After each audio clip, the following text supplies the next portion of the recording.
Доброе утро, добрый день, good morning, good afternoon. My name is Victor Lagutov, and will be one of the moderators for this session for a webinar called COVID-19 Response in Digitalization in Europe and Central Asia. Меня зовут Виктор Лагутов, и я буду одним из модераторов для этой сессии цифровизации сельского хозяйства в странах Европы и Центральной Азии как ответ на COVID-пандемию. On behalf of the team, I would like to say a couple of technical notes for everyone who joined us today. And I will be saying it in both languages to make everyone's lives easier, and you can test all the connectivity issues. So a couple of issues which will be mentioned is the first one, please make sure that you have latest Zoom version installed. It has a lot of new features and it will be needed for following our seminar well. Во-первых, я хотел бы быть уверен, что у вас есть установлен последняя версия Zoom, потому что там существует большое число всяческих разнообразных функционала, всяческих возможных полезных вещей, которые были необходимы для нашего мероприятия. Second point is we will be providing interpretation in both English and Russian, so you won't be able to have any issues with that.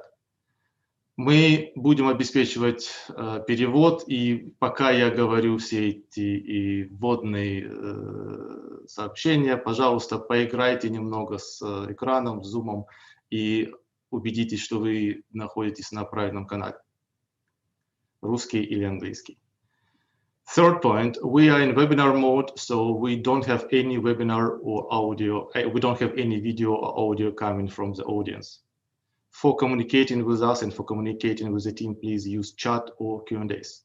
Chat would be only for technical issues, for publishing bios for the presenters, or sharing some information you consider useful for other attendees. Мы проводим вебинар в режиме, так сказать, трансляции, и никакого видео, аудио сообщения не будет приходить от участников.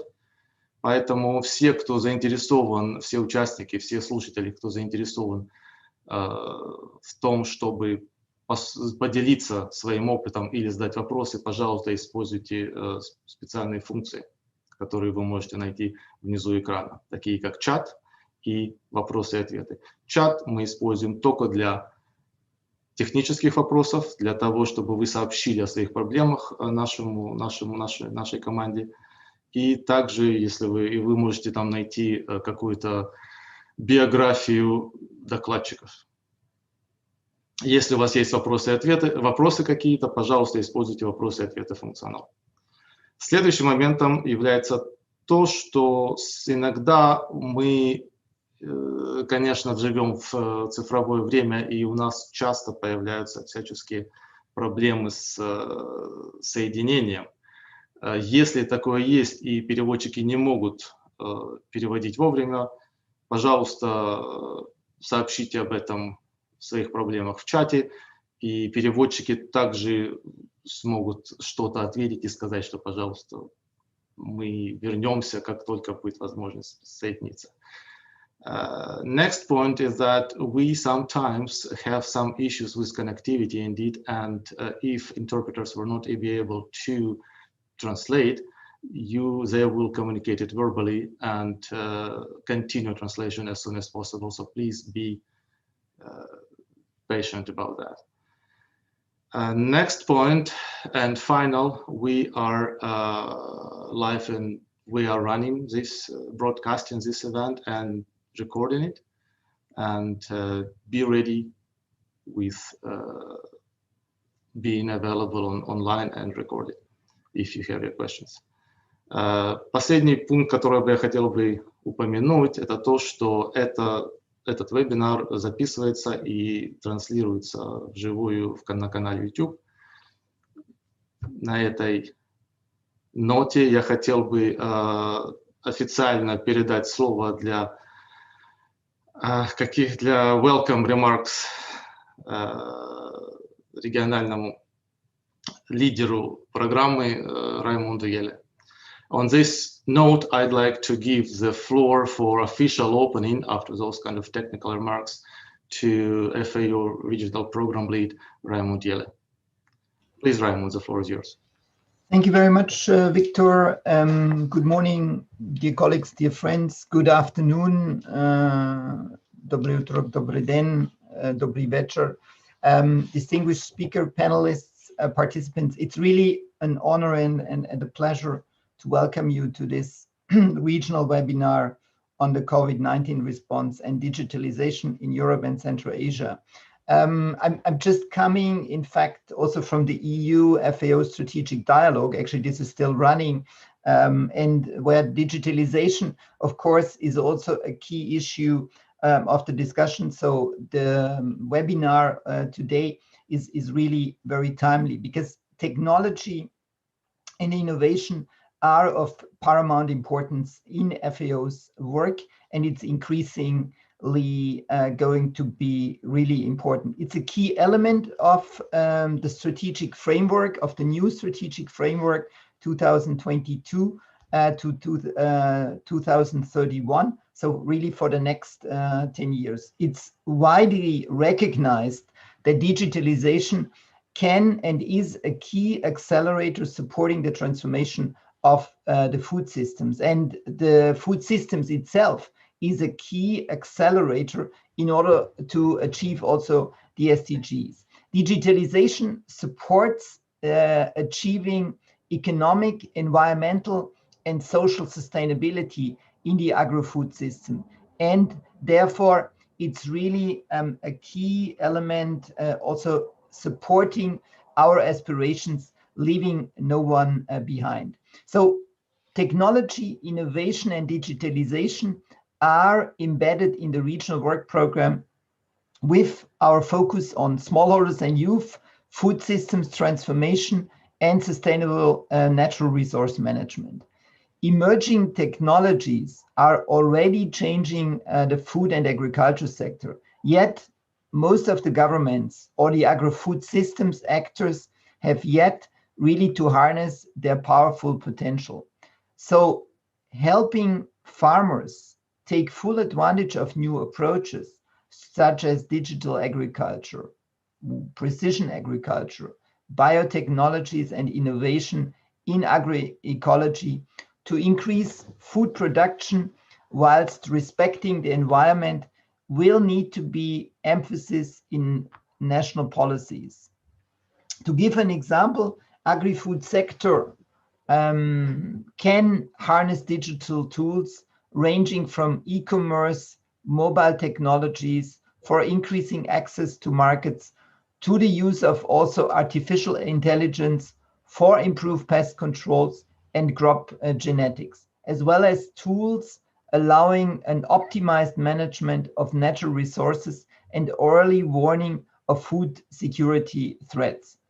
FAO has launched several global and regional initiatives supporting the digital rural transformation, such as the Geospatial Platform and the Digital Village Initiative. The Digital Village Initiative will be definitely a key issue in order to also further transfer knowledge and science in this context between the countries and from countries where already some of this technology is already available. However, we are not alone in this process. The digitalization activities are driven by a variety of stakeholders using diverse technologies, and we are glad to see the representatives of various of these sectors and organizations amongst the speakers and panelists also today. This excellent composition of these speakers, and let me thank already all the speakers and panelists for your readiness and availability to this important discussion. The key actors contributing and facilitating the regional digital and agri-food sector in their respective fields during the challenging pandemic period. So many digital initiatives were completed already in our region. Many were initiated, and we are expecting more to be triggered. So dear participants, the objective of the webinar today is really to present a number of technologies out of the wide digital agriculture range, such as e-trade mechanisms, internet connectivity in remote areas, precision farming systems, crop predictions, and weather monitoring. The presentations of our speakers will really focus on the interconnectivity and the potential benefits of these technologies, as well as challenges to practical implementation during the pandemic. I really hope, and I'm convinced, that the discussions will be a contribution to identifying the regional digital trends in agriculture during the pandemic, sharing the experience of various stakeholders, building resilience when faced with a crisis, and shaping digital strategies in agriculture in post-pandemic.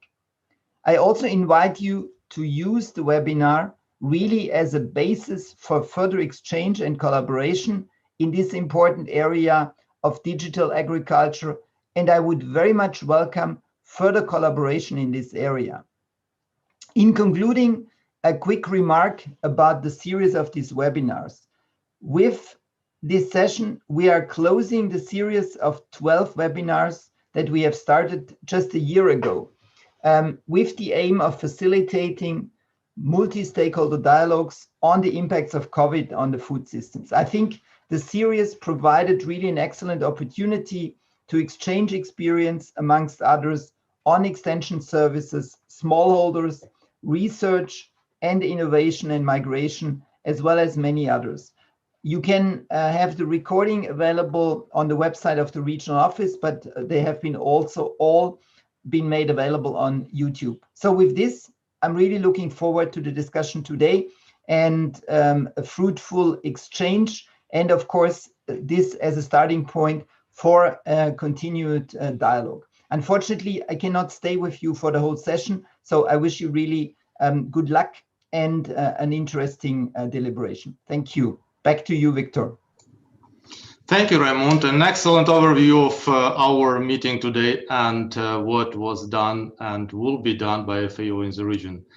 Of course, digitalization is the key, and of course, FAO, our office is doing a lot on this in the region, but indeed, we're not alone, and other units and other stakeholders are quite important, and it's well represented, and we are looking forward indeed to what will be said. But to start the discussion, I think it would be quite great and quite important to see what was done by FAO in the region, and for that I am giving the floor to Sophie Treinen, regional digital agriculture team leader. Sophie, floor is yours. Thank you very much, Victor, for passing the floor and for setting the stage.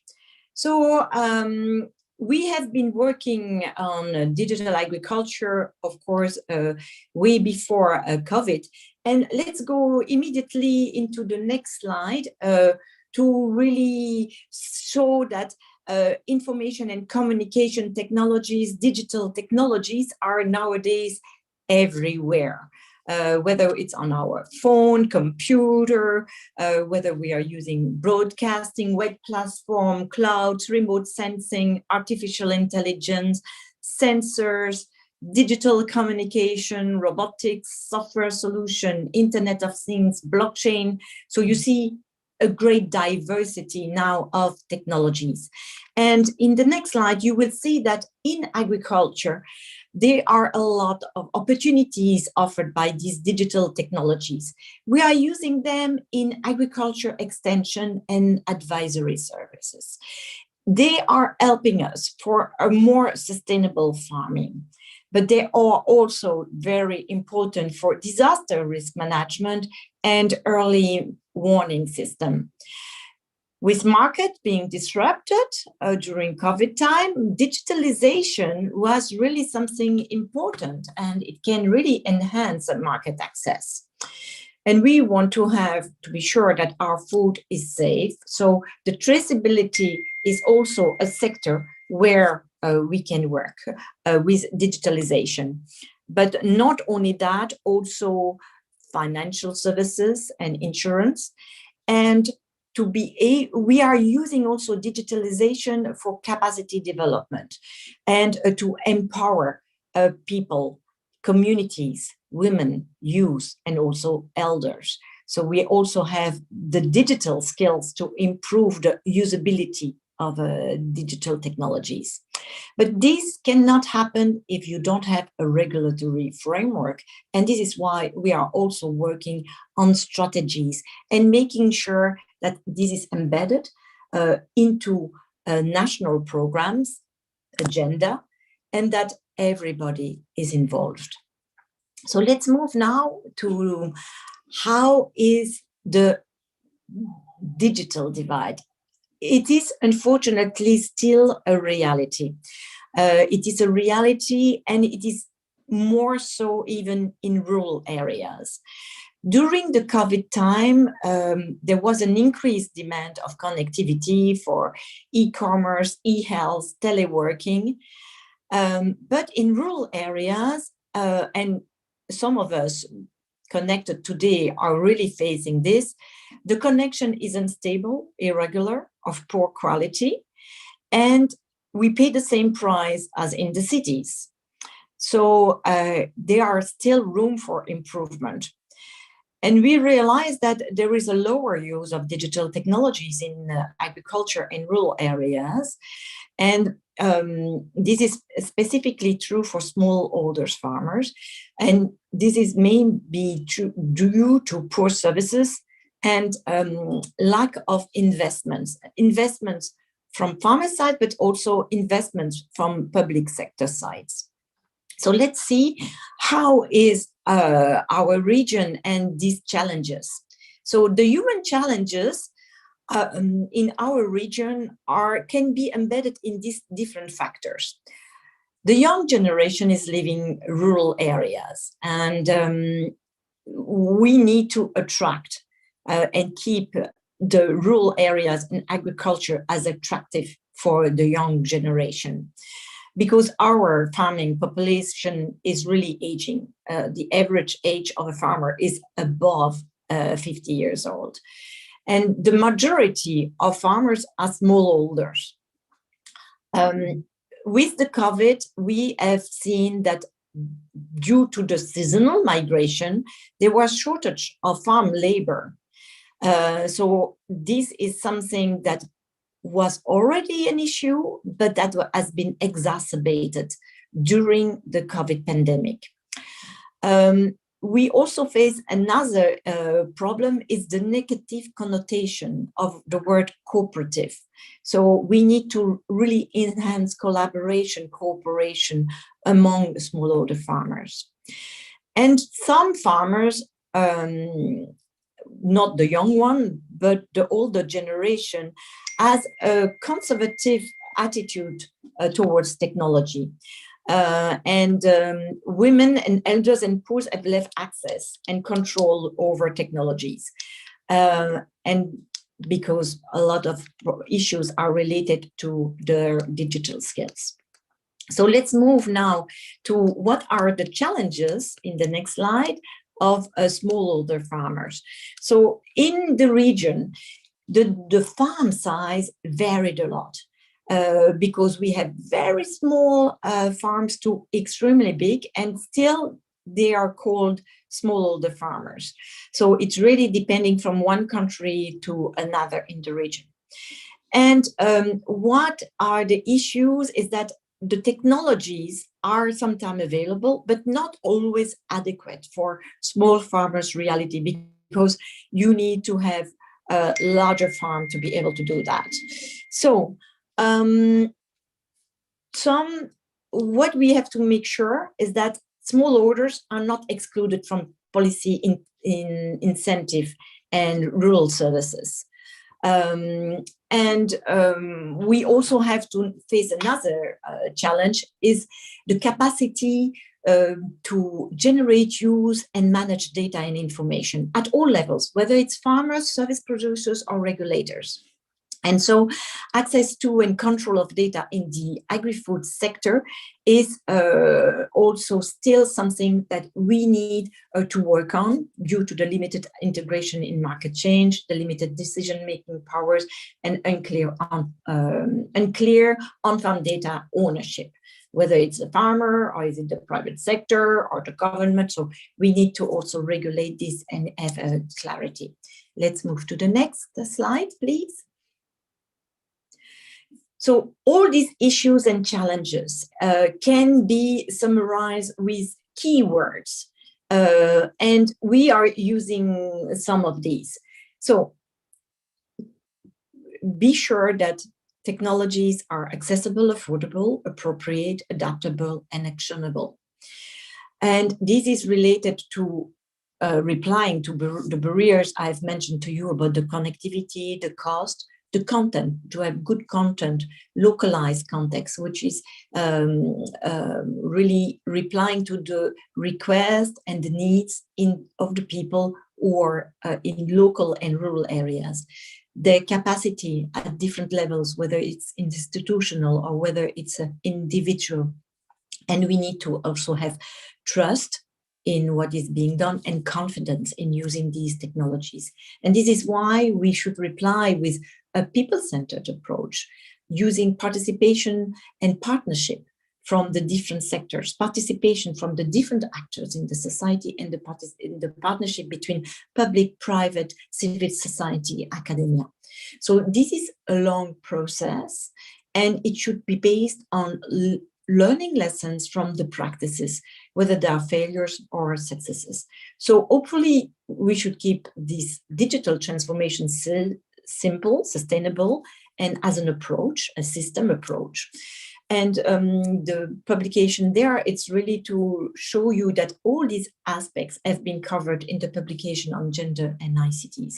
So how is FAO responding to this? So we have helped having guidelines to actually develop a national frameworks. We are looking at the gender issues and taking really the people-centered approach. On a regular basis, we are doing a regional assessment. We are also doing national assessment. And the latest publication with ITU is on the status of digital agriculture in 18 countries of Europe and Central Asia. And the Russian version of this publication will be available this year. But all the work that we are doing, as mentioned by Raymond Diel, is embedded in the work and the program of work of in the region and with the member states. And so we are also sharing you these documents. And then, of course, things are moving, and I have also added from farms to space, from space to farm, sorry, and we will be able to talk about this in the panel discussion. So in a conclusion, in the next slide, you will see that a conducive environment for digital agriculture requires this inclusive approach that I mentioned, people approach, not leaving anyone behind, that we have to improve the infrastructure, both for ICTs and also in the agriculture sector. We still have to increase awareness on what are the benefits, the challenges that have to be overcome. And it's important that we continue sharing knowledge, sharing good practices. And we will not bridge the rural digital divide if we are not improving digital skills. So this is something that we are also working on, and this should be embedded in a regulatory framework conducive to innovation and that takes into account the specificities and the risk that digitalization entails. So this gives you, setting the stage. Thank you.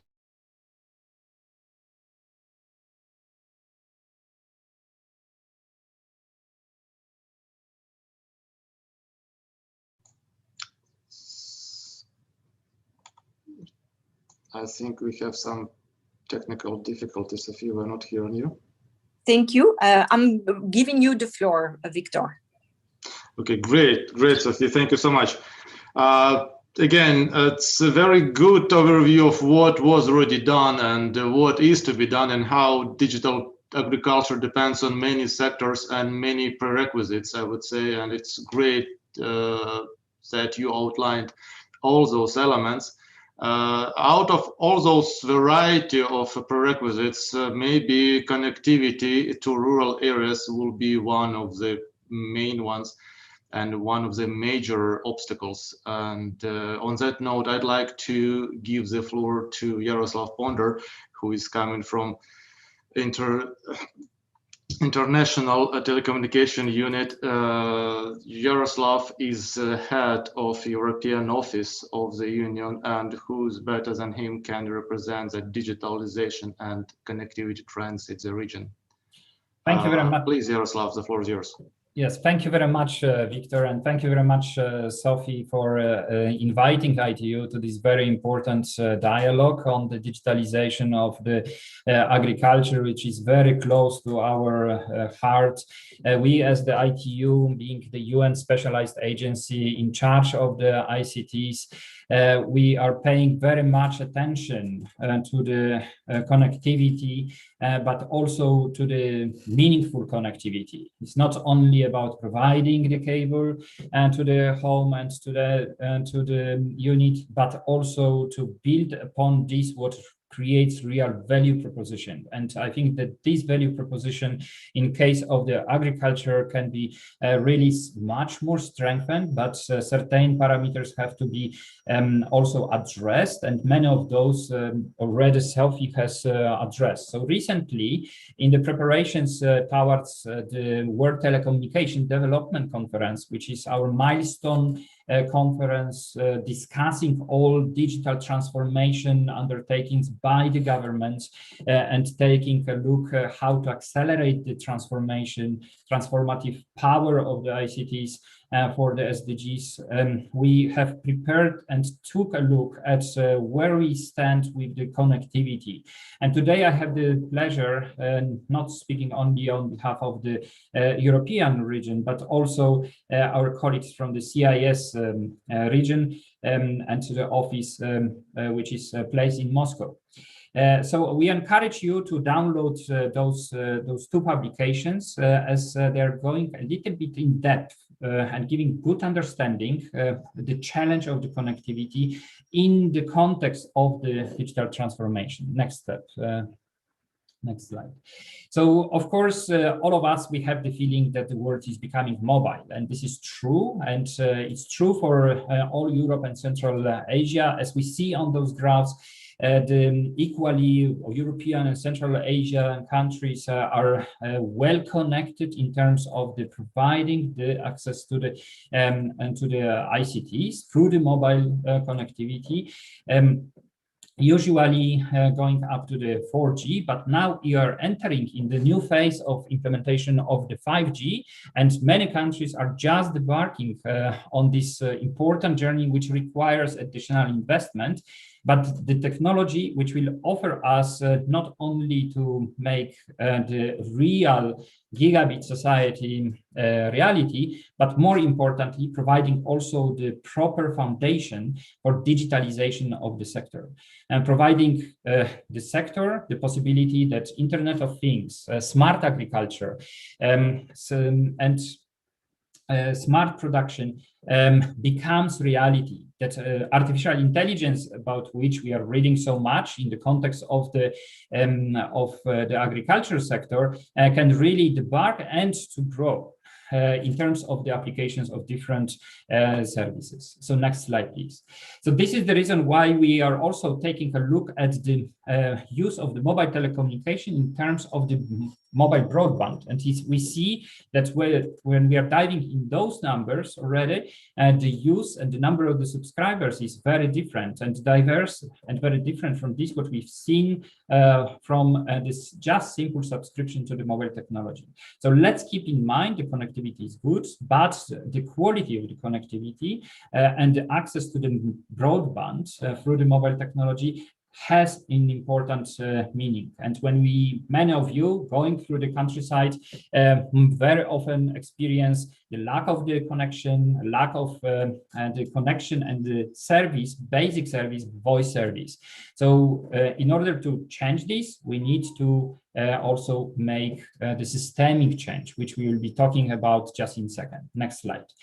So also, let's take a look at the broadband, fixed broadband connectivity, which is taking off, but not that as fast as possible. It could be, and requires much more attention. The urban versus rural connectivity still becomes a significant challenge. Once the urban agglomerations are very well connected, in the rural areas, we still do not have the proper rollout of the broadband. And in different countries, it rolls with different dynamics. And it's not only the advocacy and the challenge of the ministers of ICTs and the regulators, but also of the ministers of agriculture and those who are creating the significant demand, because without this infrastructure, we cannot progress with the next layer value added proposed by the services. Next slide. Also, when we are taking a look at the pricing, we see that in terms of the pricing, even though most of the countries in Europe and Central Asia are below the target of the UN Broadband Commission set by the United Nations Broadband Commission commissioners to be below 2% of the GNI. But still, we have some countries where this connectivity is a challenge. It's a challenge for the end users who should benefit from the daily connectivity, but also for those who are using this in more entrepreneurial meaning. Next slide. Also, when we are taking a look at the issue of the digital skills, what Sophie already mentioned, we see that the dynamics in Europe and Central Asia is very different, and very significant efforts needs to be dedicated, because we can face the situation that even though we'll create a lot of services and value proposition coming from the ICT industry, unfortunately, the end user will not be able to use it properly. And this is the challenge which we need to address from the more systemic point of view, to make sure that all this innovation is embedded and adopted from the inception point of view, and not just later on just to become the follower. Next slide. Of course, we have the challenge of the gender. These are the data for the global reach and global average. You see that we have around 5% to 7%, depending on the country, of the difference. Once we are taking a look at the disaggregated data at the rural areas, these data are looking even worse. And this makes us really worried. And this is some space where we really hope to advance in the near future much stronger. Next slide, please. So what has to happen also to make this change? In order to unlock investment in the non-profitable areas and to bridge the digital rural divide, we need to make sure that enabling environment provides the conditions for the investment. And that's why we're monitoring the enabling environment in all countries. And as you see, the dynamics looks very different because of some assumptions and the strategies of the countries, but also because of the speed of adoption of certain good practices coming from the different countries. So there is still the work to be done in order to reach this golden reference point, the generation 5 of the regulation, and by all countries, what is happening already progressively, but very slow. So next slide. So there are several items to be addressed in order to make the progress. But once we are coming to the diversity of the items and the moves to be done in order to accelerate digital agriculture, expansion, we need also to take a look at the cross-sectoral collaboration. And this is something what is very close to our heart. And this is something what has been advocated, next slide, when we are talking with the membership, when we are designing the regional initiatives for Europe. And thank you very much, FAO, and also other UN agencies and the community of FAO for advocating this when we are discussing about this with the ICT ministries. So just to close, so I encourage you to take a look at the different regional initiatives and the synergies between this, what we are doing as the ICT community, and this, what we are creating together with the FAO, bringing into the discussion these two communities. So just to close, there are several good deliverables of the joint work with FAO, and we are very proud of this collaboration. And we just draw attention to the recent developments on focusing on the activation of the ICT-centric ecosystem, targeting specifically agriculture. And we hope that you will be able to see very soon the excellent compendium of the over almost 200 digital solutions which are making change in the way how the digital agriculture functions, providing the solutions to those who are in the business and looking how to increase the efficiency through the digital. So we look forward to the great collaboration and also to the great discussions during this session. And thank you very much for your attention. Thank you. Great. Thank you so much, Jaroslav. Excellent overview of what was happening, and we're always happy to collaborate and open for that. Of course, digital agriculture is a huge area, and there is a lot of different technologies. Sometimes you can do things without connectivity, but it's very relevant and very important, specifically for smallholders in remote areas, in challenging locations, as I would call it. So on this note, I'd like to give the floor to Hank Tran, who is working on this topic, trying to bring connectivity and internet to the areas without it, coming from company CIS. Hank, floor is yours, please. Okay. Victor, thank you so much. It's an honor and privilege to be here with you all today. That was really great presentation from Sophie and Jaroslav. I've learned a lot already, from looking some of the items that you guys are working on. That's amazing. So as Victor mentioned, I'm from the private industry. I work for SES, and I'll go through some of the things that we do. Next slide, please. As we all know, prior to the pandemic, a paradigm shift toward digitalization, technology was well underway. Just that COVID-19 have really speeded up the adoption of technologies. I think I've seen it somewhere in statistic that instead of doing this over 5 years, with COVID-19, it really pushed it up in a few months.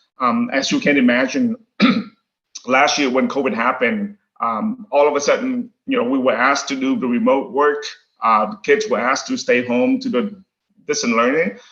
As Sophie mentioned earlier, it's fine for the first world countries. However, in a lot of the rural places, such as in Africa or even here in the US, in the rural area, it was not that easy for some of those people to do these basic things that we take for granted, such as connectivity, right? So everything have changed for all of us, such as telemedicines, just being able to do the basic things, and we couldn't do it. So for example, I do support a lot of the UN agencies, and definitely in Central African Republic in Bangui, when it first happened, the UN staff was not able to do a lot of these things because the infrastructure was not available. So as I mentioned earlier, we take some of these things for granted, such as digitalization. Sure, it sounds great, but some of these rural areas, it's not that easy to do these things. So in this digital area, high-speed connectivity and reliable network access is the utmost important to empower business and communities, especially remote area, as Sophie mentioned earlier. Next slide, please. So this map here, I just want to show you just to see that the connectivity that we have today, right? This shows all the submarine cables. And if you look at it along the major cities, they are well connected. But if you go in the middle of the continents, the landlocked countries, the submarine cable, the connectivity doesn't quite reach some of these locations. And as you can see, with the lack of connectivity, the rural area really suffer. You know, for example, we were working on a project with the UNIDO for the smart villages. Just the basic things of being able to access the information in some of these villages in Nigeria was really difficult. You know, people have to travel to places or downloading the information on a thumb drive and access it. So it's not really real-time information. You know, just to show the challenges in some of these locations that they have to endure. And that's why we as SES trying to work with some of these governments, UN agencies to help to mitigate some of these problems. Next slide, please. So I would be amiss if I didn't take a few minutes to talk about who we are and what we do. SES is the largest satellite operator in the world today.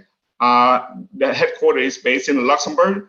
We, as I mentioned, we do a lot of work supporting governments, the UN agencies. So, for example, if you're on a boat or a plane and need to be connected, a lot of that service come from SES.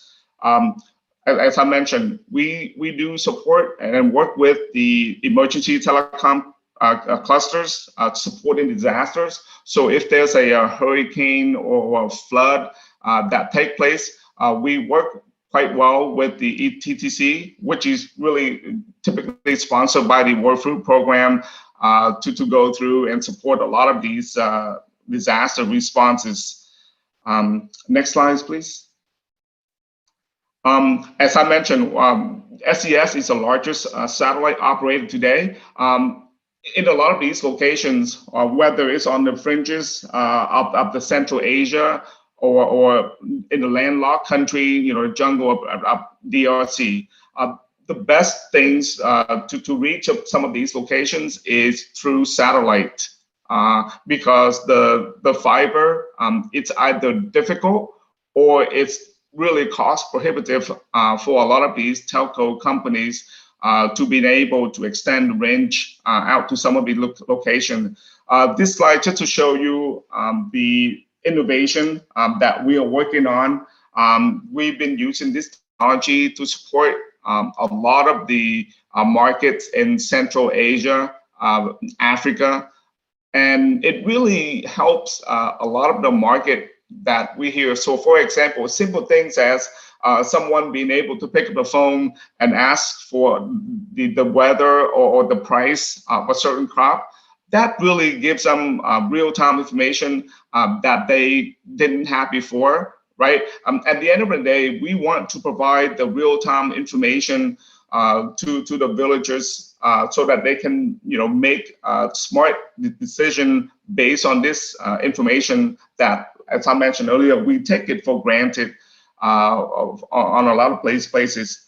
With this satellite, it's really flexible. It provides a lot of great services to a lot of these villages. A lot of time, most people think of satellite as slow and unreliable services. However, as you mentioned earlier, with the changing in technology, the advancement in the satellite technology have led to an improved user experience.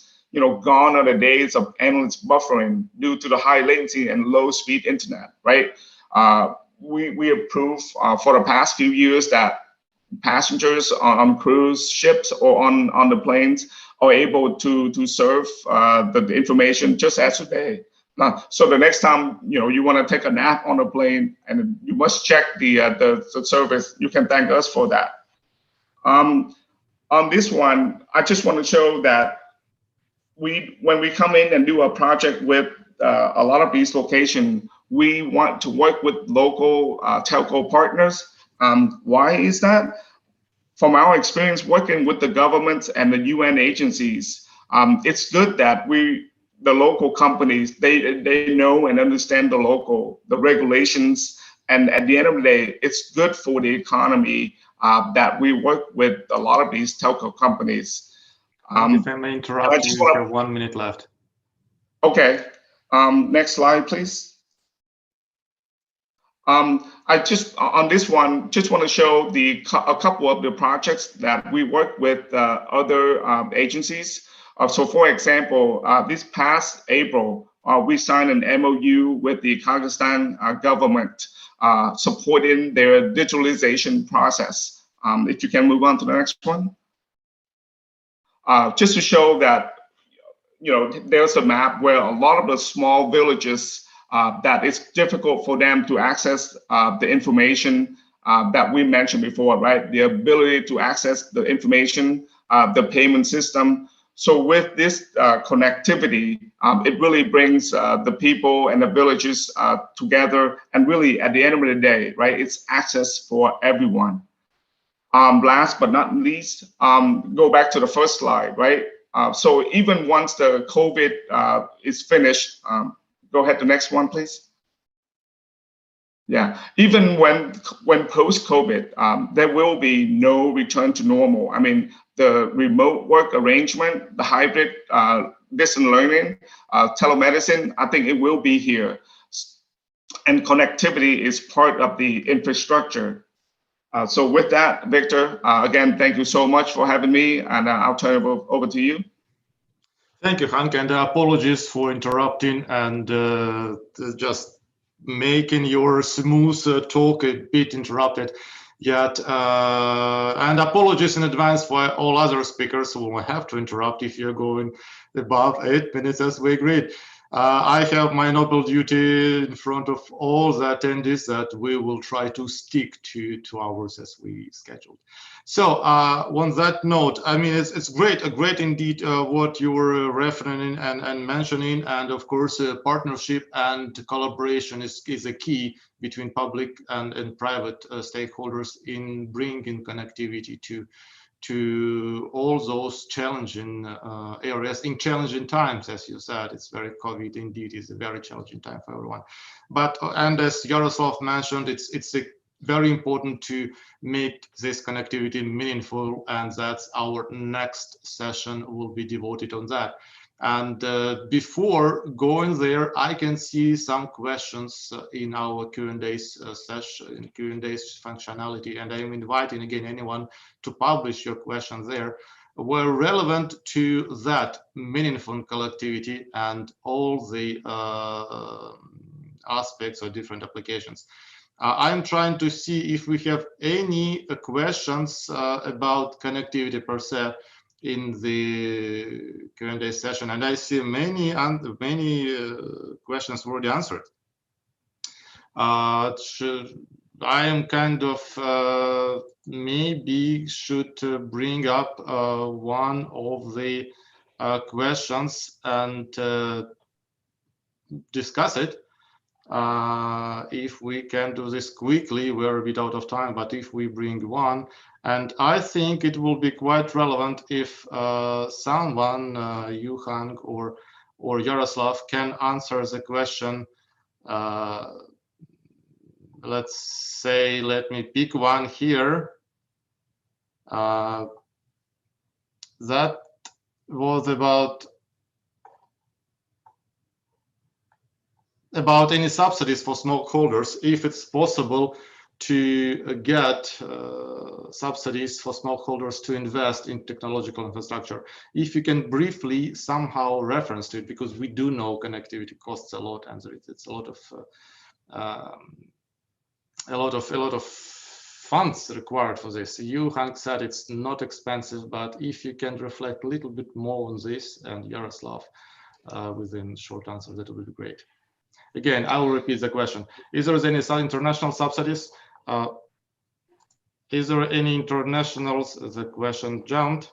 Is there any international subsidies program for smallholders, farmers to invest in technological infrastructure? Thanks. So thank you for that, Victor.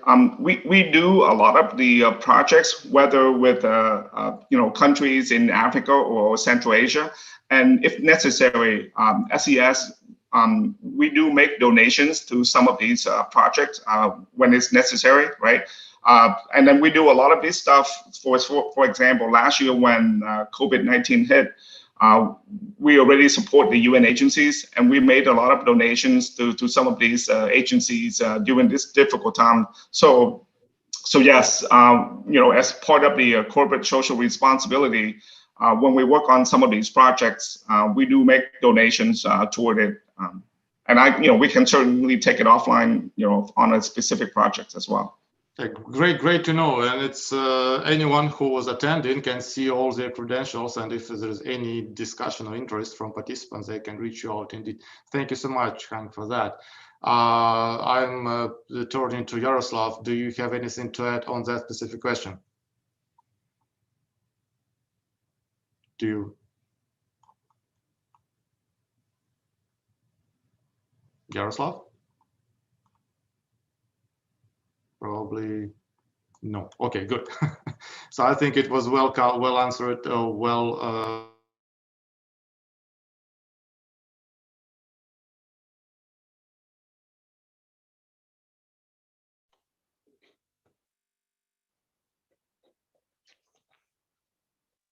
Victor, you muted yourself.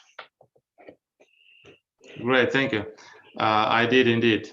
Another question was coming, if there is any opportunities for service providers to collaborate and engage in the programs in UNFAO. May I direct this question to maybe Sophie, who probably would be representing UNFAO on that quickly, if you can mention something. I think that this is the right moment to make the transition with the next speaker, who is exactly going to answer this question. So rather than replying myself, I would prefer to have George Bears explaining what is being done. Absolutely, it's a brilliant idea. Let's do that. George, floor is coming to you. And as we know, we're starting with a little bit video coming from you. And then floor is yours. Thanks. The COVID-19 pandemic has exposed the vulnerabilities in the European agri-food industry. It has disrupted our food supply chain and affected the lives of people working in the sector. Guaranteed access to fresh food is more important than ever. It is not only hotels, bars and restaurants that are struggling.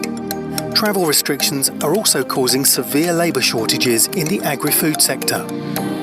The COVID-19 pandemic and the ongoing climate emergency require a more sustainable agri-food system. The twin challenge of resilience and sustainability in agriculture can be achieved through digital innovation.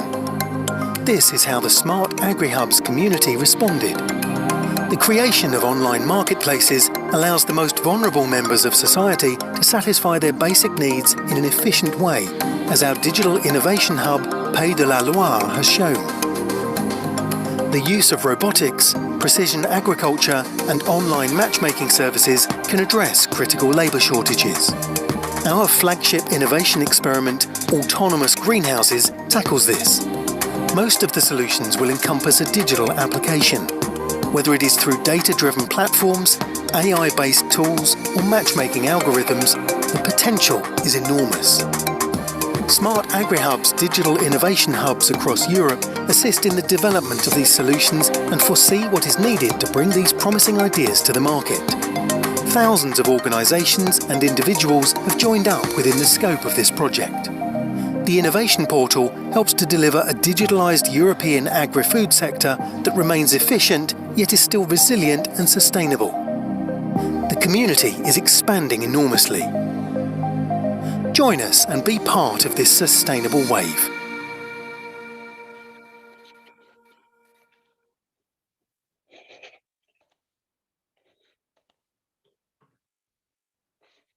Okay, I'll share my screen. Yes, George, I confirm we can see everything. Please go ahead. Okay. Well, thanks, Victor, for giving me the opportunity to present how the Smart Agri Hubs community, a pan-European network dedicated to digital transformation in agriculture, how we responded to the COVID-19 crisis. Maybe first some words on the project. I think it's good to be aware that digital transformation takes place at local level, in the fields, close to farmers, and farmers are ground bound, so they cannot move their location. So the digitization has to take place at the local level. But on the other hand, we see a lot of examples in European projects, national projects, where digitization is taking place. And the project is about how to connect the dots, how to make the state of the art as it is present in all over Europe, how to make it available for farmers in the region that want to digitize. This is not only for farmers to digitize, it's also for not doing the same everywhere, but building upon each other's experiences and results, instead of doing the same all over again. The concept we are using for that is Digital Innovation Hub, and the Digital Innovation Hub is a local center of expertise, you can say. It's close to farmers, so it's in a region where farming is an important activity, and it's the Digital Innovation Hub is supporting farmers and is promoting digital tools, digital solutions to their own farmers, to the farmers community at local level. They do it by providing services, not only on technology, but also in business and on ecosystems, so brokerage events and so on. And for the business part, it's also important that Digital Innovation Hubs have a service for looking for the funding opportunities. We are targeting on 400 of these Digital Innovation Hubs, and how to connect the dots. And it's already illustrated in the animation that we have an innovation portal for that. In the innovation portal, we are collecting good practices on digitization, so interesting projects that can be interesting for other people. We are making a register of competence centers. So this is not a register, yellow pages or something like that. It's a register where we have companies that can provide innovation services. And we have a collection of Digital Innovation Hubs, so Digital Innovation Hub can contact each other and interact with each other, and a lot of tools and guidelines, webinars for developing the services of the Digital Innovation Hubs. So all in all, this is a lot of knowledge that we collect in the innovation portal and make it available for Digital Innovation Hubs at local level to provide service to their community. So that's about like I said, we are targeting on 400 Digital Innovation Hubs at the moment as we speak. We are halfway the project. It's a 4-year project. We already have 250 Digital Innovation Hub connected to our network. How did we respond to COVID? Because we are an H2020 project, and we got a request from the European Commission. What can you do to help us out in this COVID crisis? For that, we established a task force on COVID-19, and the task force developed a vision on what digital agriculture can do to reduce the negative impacts of the COVID crisis. I think it's the special edition that we made on this in a newsletter. I can recommend everybody to take a look at that and to see what our vision is and how we are communicating it to the farming community and to the Smart Agri Hub community. And I think the animation is one of the, let's say, results of that. I don't have the time to go into all details, but I want to focus on the open calls that we also launched dedicated to the COVID crisis. The call was focusing on the challenges of the broken supply chains due to the COVID, and on the issue of labor shortage in the agricultural sector. As a result, we got 8 SME solutions that we granted, that we funded, and to give you an idea on this SME solution, so it's SME companies that are providing solutions. An interesting one was to reduce the visits of veterinarians to dairy farms, so a tool to support online the farmers online on the healthcare of their cows. We have an interesting example of a let's say in the labor reduction, an application to manage the flocks in the poultry. We have an example of robots in the packing of fruits, so also to reduce the labor. A platform, or maybe you can say a marketplace for seasonal workforces. That's also one of the solutions that as an SME is working on. And of course, we have a couple of marketplaces for local produce to shorten the supply chain. They have we have business-to-business platforms, but also business-to-consumers platforms. So these are a few examples in the SME solutions. On the other hand, we also have 13 hackathons. And to explain, for those who are not familiar with hackathons, hackathon is a competition. You bring together a lot of expertise of people interested in the challenges. You bring them together, make them forming teams, and think about bright ideas to deal with these challenges. And the function of these hackathons is to mobilize people, to bring people together from IT, from agri, and maybe some other knowledge domains. You bring them together, and you challenge them to bring out the best ideas. So it's a really competition, and there are prizes for the best ideas. The 13 hackathons are presented in a nice overview in this link. So you please take a look at that to have more. Then you can see what the ideas are.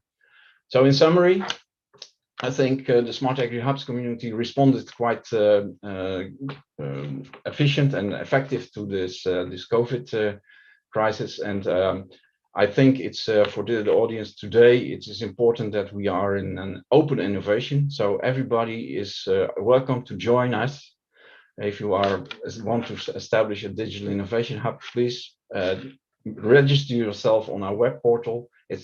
We are an EU project, but we are open to other areas in the world, and please connect us, make use of all the knowledge that we have in our innovation portal, and please also provide us your knowledge in the innovation portal. Okay, thank you very much, Victor. Thank you, George. That was George Beers, coordinator of Smart Agri Hubs European Union project, with the good examples how to make the connectivity meaningful and variety of them. Great, George. Good overview, but now let's move to some specific examples. And on that note, I'd like to introduce Markus Pickard, Economic Affairs Officer at United Nations Economic Commission for Europe, who will be talking more about e-trade and potential solutions there. Please, Markus, the floor is yours. Yes, so thank you for inviting UNECE to this very important meeting, and also a very timely meeting, given the situation that the global pandemic has created. If you could please put my presentation on screen. So as we have very little time, thank you, it's a good slide. Next slide, please. UNECE is in the UN system the focal point, the global focal point to develop standards, best practice, and recommendations for international trade. We do this in a specific unit, the UN Center for Trade Facilitation and Electronic Business, UNCFAC. This is about 1,000 participants working as volunteers in this center. We develop global standards, in particular on the standard side, standards for electronic business, and these standards support the complete supply chain. So that is from production, distribution, regulatory control, down to finance and insurance. Now, trade is something that is intrinsically linked to everything else that affects humans. And so if you develop standards for international trade, then you have to work with all other players. So I made a list here of some of the standards and players that we're working with, in particular FAO, IEC, IPPC, and so on and so forth. Now, what we do is we develop standards for electronic information exchange. So, for example, sanitary, phytosanitary certificates, electronic CITES certificates, quality certificates, just to mention this. And that's what we're doing. But the standard itself is and Mr. Gill in the opening said, e-business technologies are accelerators for change. And so if you have a standard, this is the basis and the precondition for a lot of other things that you want to introduce in agriculture supply chain. That is improvement of the logistics and trade supply chain, improvement of trade procedures, traceability, transparency, using of modern ways to control supply chains, like electronic risk management, and all this leads at the end to resilience in times of crisis and pandemic. I give you two examples, so you get it's not too abstract. E-business can be or is often very abstract. I give you two examples, and I looked for examples that are relevant for transition economies in developing countries. Also, because Sophie mentioned an important aspect of e-business is to bridge the digital divide. So one standard we have is called eCert. It's a standard for electronic licenses, permits, and certificates in agriculture trade. It's recommended inter alia by the IPPC as the global standard for electronic phytocertificates, but many countries also use it for SPS certificates for meat, fishery products, dairy products, and so on. Electronic SPS are exchanged between the big players already since quite a while. And they have greatly helped to reduce transaction costs, make trade better, and to increase to lead to better regulatory control. However, the use of these electronic certificates was a bit prohibitive for smaller countries. And therefore, the IPPC, together with the World Trade Organization in Geneva, they developed, next slide, please. They developed what is called the ePhyto Hub. So the ePhyto Hub consists of two components. One component is a generic system for a national competent authority to fill in an electronic phyto certificate. And the second component is an exchange hub. So once the authority has generated such a certificate, it can be electronically exchanged to other competent authorities. And there's also a bridge between this ePhyto hub and the Traces NT hub of the European Union. So a country connected to the ePhyto hub will also be able to exchange electronic certificates with the European Union. Just to give you an example, Uzbekistan recently adopted this hub. It took them only 3 months in order to get everything running, and today they're already exchanging 4,000 certificates with countries like Korea, Germany, the US, Russia, and so on. Next slide, please. The next short example I want to show you is electronic certificates for trade in international species of wild flora and fauna, CITES convention. Next slide, please. So CITES has a, if you could move to the next slide, please. CITES trade is, CITES has a problem that illegal trade in international wildlife is the fourth biggest international crime. And so a lot of CITES permits and certificates are tampered with, are forged. So CITES set up a vision, a concept for an end-to-end control of trade in endangered species using internet technology. If you could please move on. Yes, thank you. And so one of the components of this strategic vision is a cooperation with the UNCTAD Assikuda project to develop a cloud-based tool for issuing and controlling of electronic CITES permits that can be used by management authorities.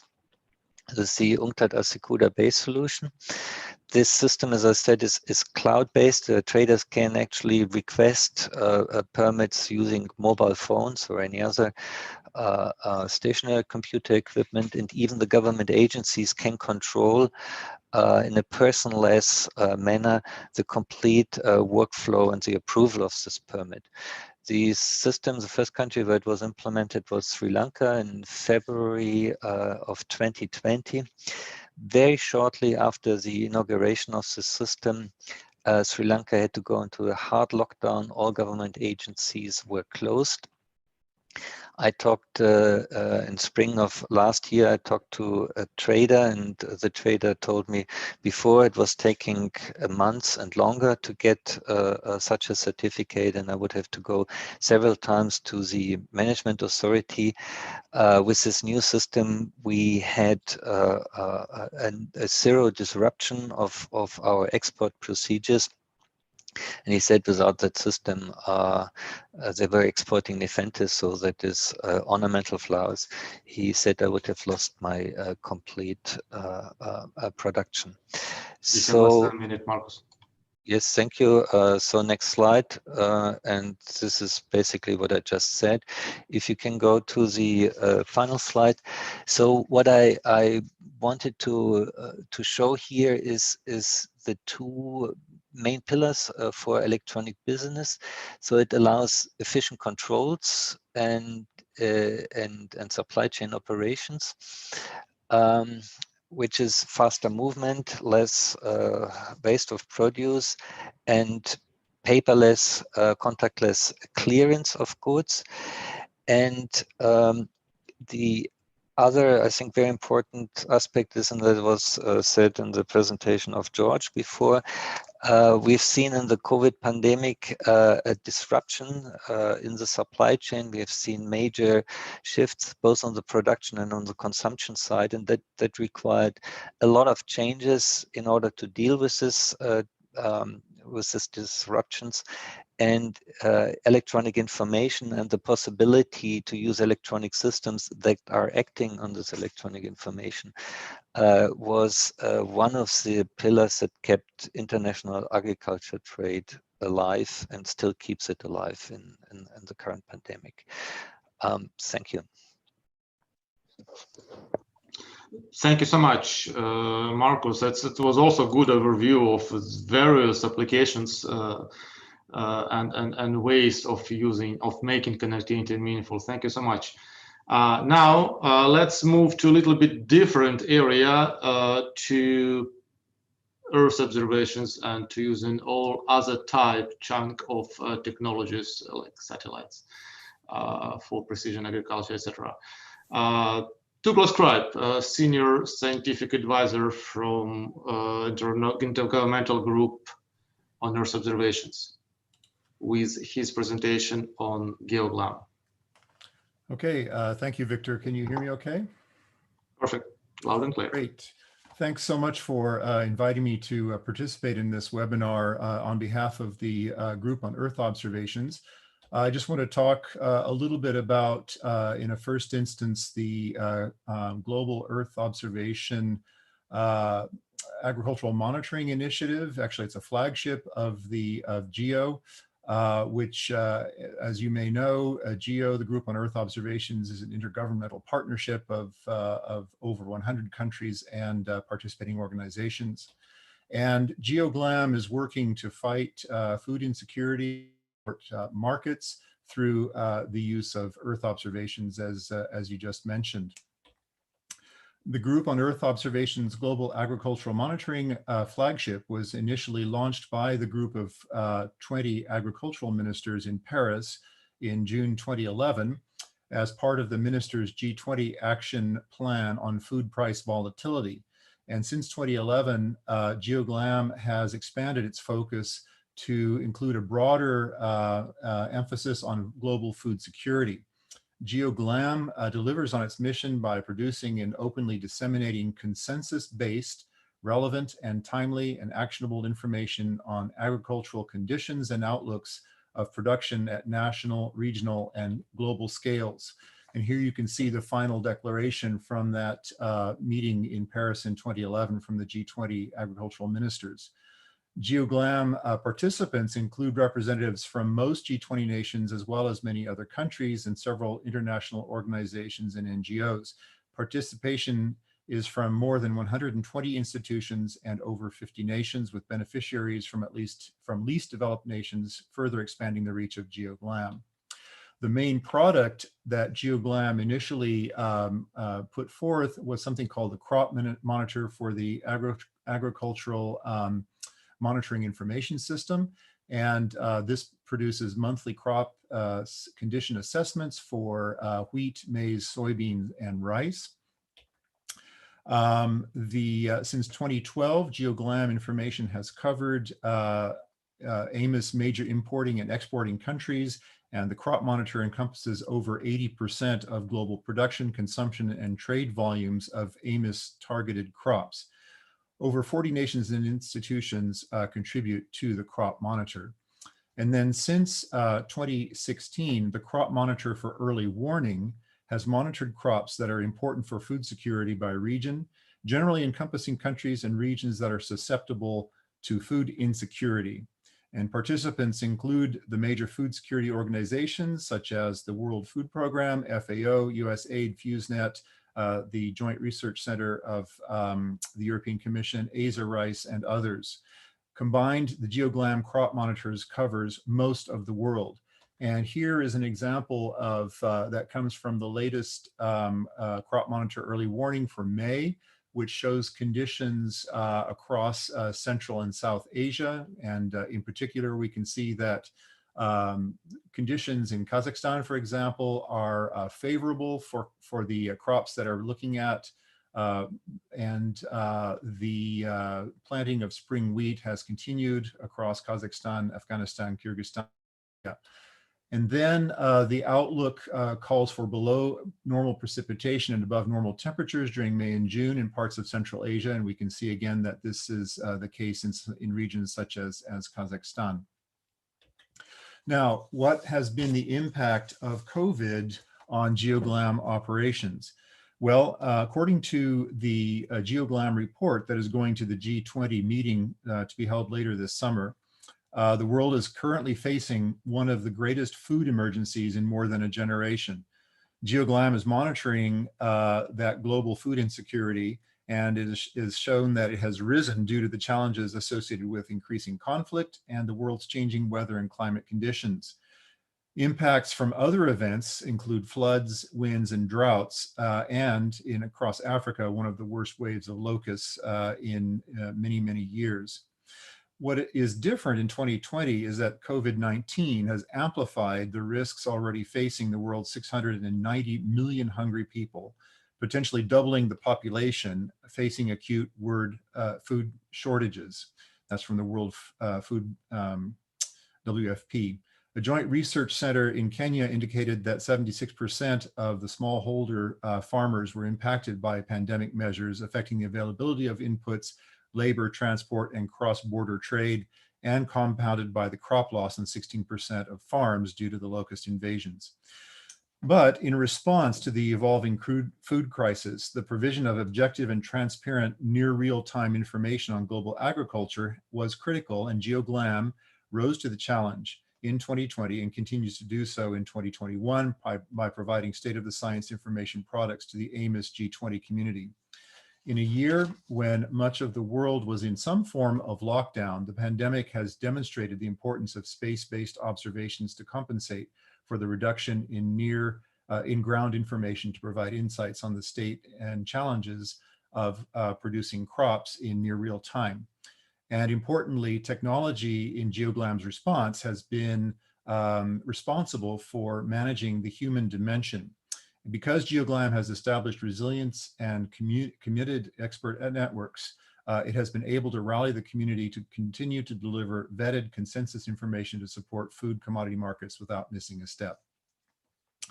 So to conclude here, GeoGLAM participates in providing a price prediction mechanism which reduces market volatility by the use or the production of its crop monitors, as you can see here on the left. That in combination with products provided by AMIS, such as the supply and demand and commodity price index, provides market stability through the provision of authoritative information based on independent collaboration and real near-time assessment. So with those comments, I conclude my presentation. Back to you, Victor. Thank you. Great. Douglas, specifically, you made it even shorter than your assigned time slot was. Thank you so much. And of course, all those mechanisms what you described, crop monitoring and price prediction, are so important, specifically in those challenging times we're at now. On that note, let me give the floor for our next speaker, Dominic Biraud, Head of Earth System Monitoring Division at the World Meteorological Organization. Thank you very much, Victor, and thank you for having me here to give you an overview on WMO's activity in hydrological monitoring, specifically during that COVID situation. So WMO, that's the World Meteorological Organization, dealing with the UN Agency for Climate, Weather and Water, and more specifically hydrological monitoring and operational hydrology. And that's quite important. So I do not have to convince you how important water is, not only for agriculture, but as well for hydropower, for navigation, for ecosystems and so on. So we have to act. And SDG number 6 on water is absolutely clear on this. But it's so difficult to act, to take the right decision in terms of operation, irrigation schemes, in terms of infrastructure, because the system is still very much unknown. So the whole hydrological cycle, as you see at the bottom of this picture, is still unknown. So we just cannot properly understand the system, and we cannot model the system properly. And we need more monitoring, and that's the key.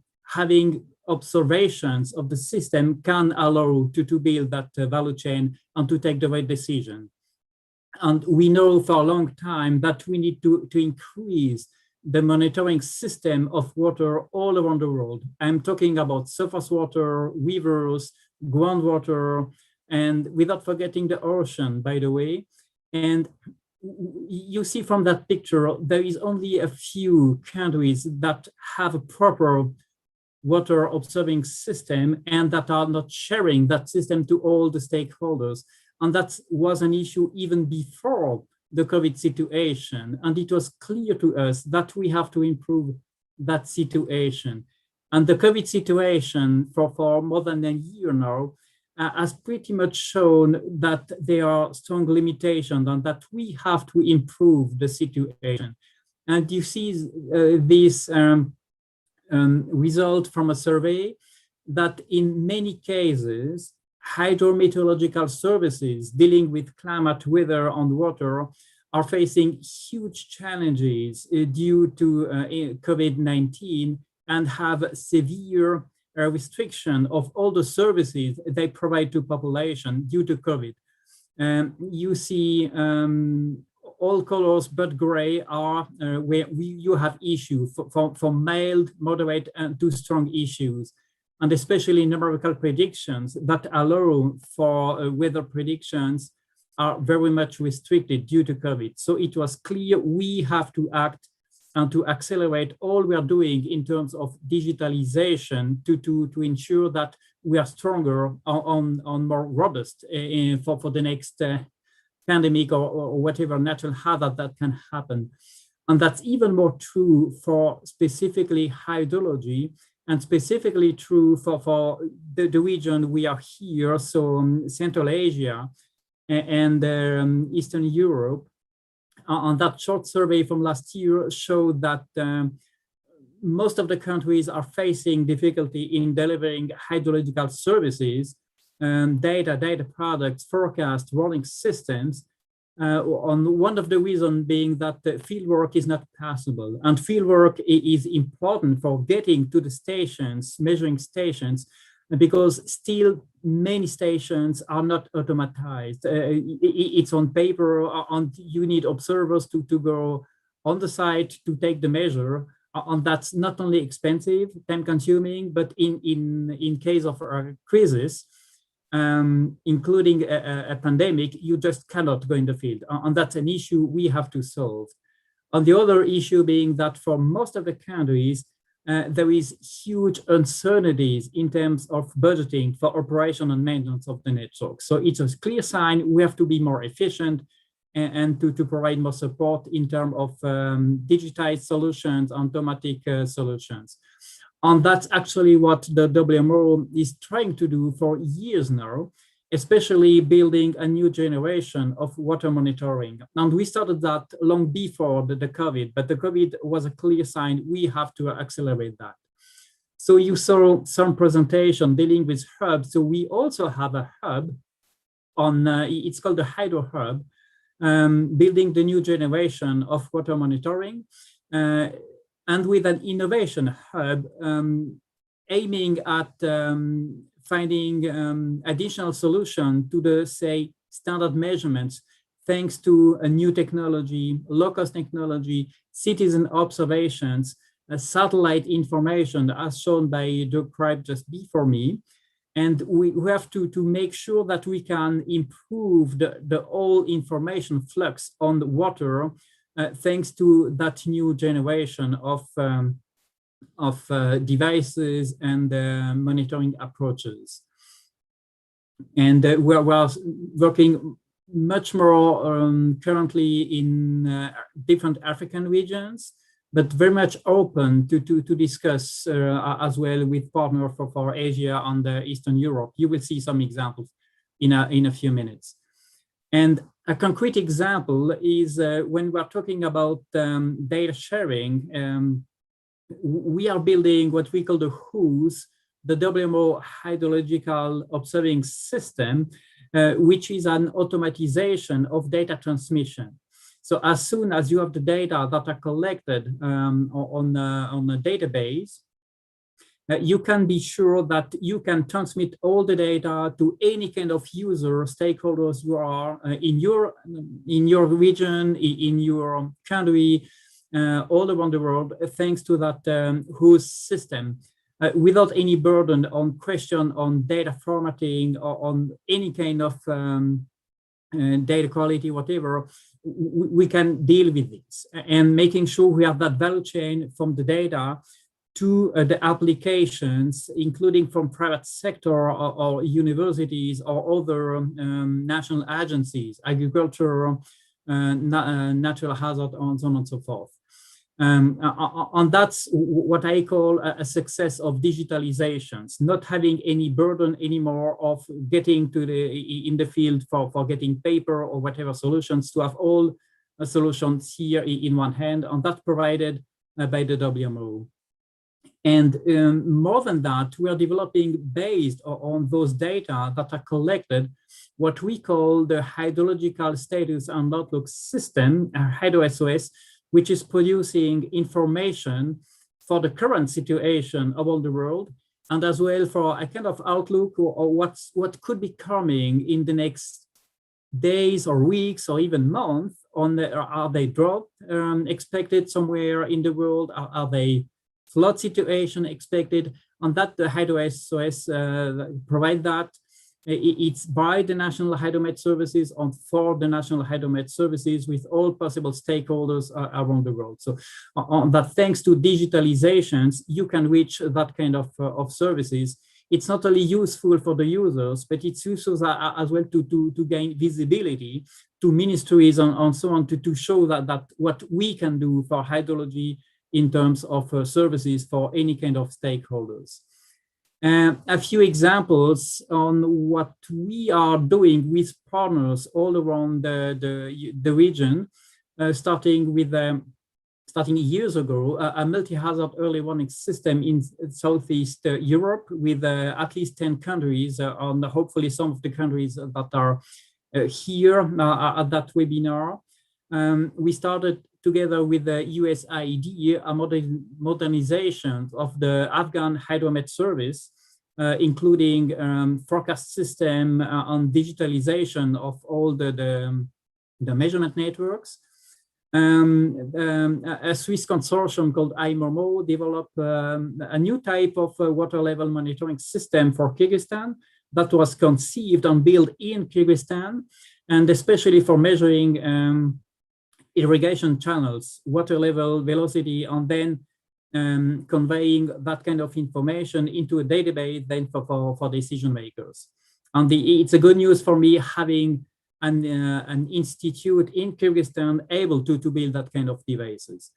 And we are right now working with Caritas, a Swiss NGO, to build local climate services for farmers in Tajikistan. So it just has been funded by the Swiss government, and that will help local farmers to take better decisions thanks to weather, water and climate services at the local scales and linked to what the national authorities are doing.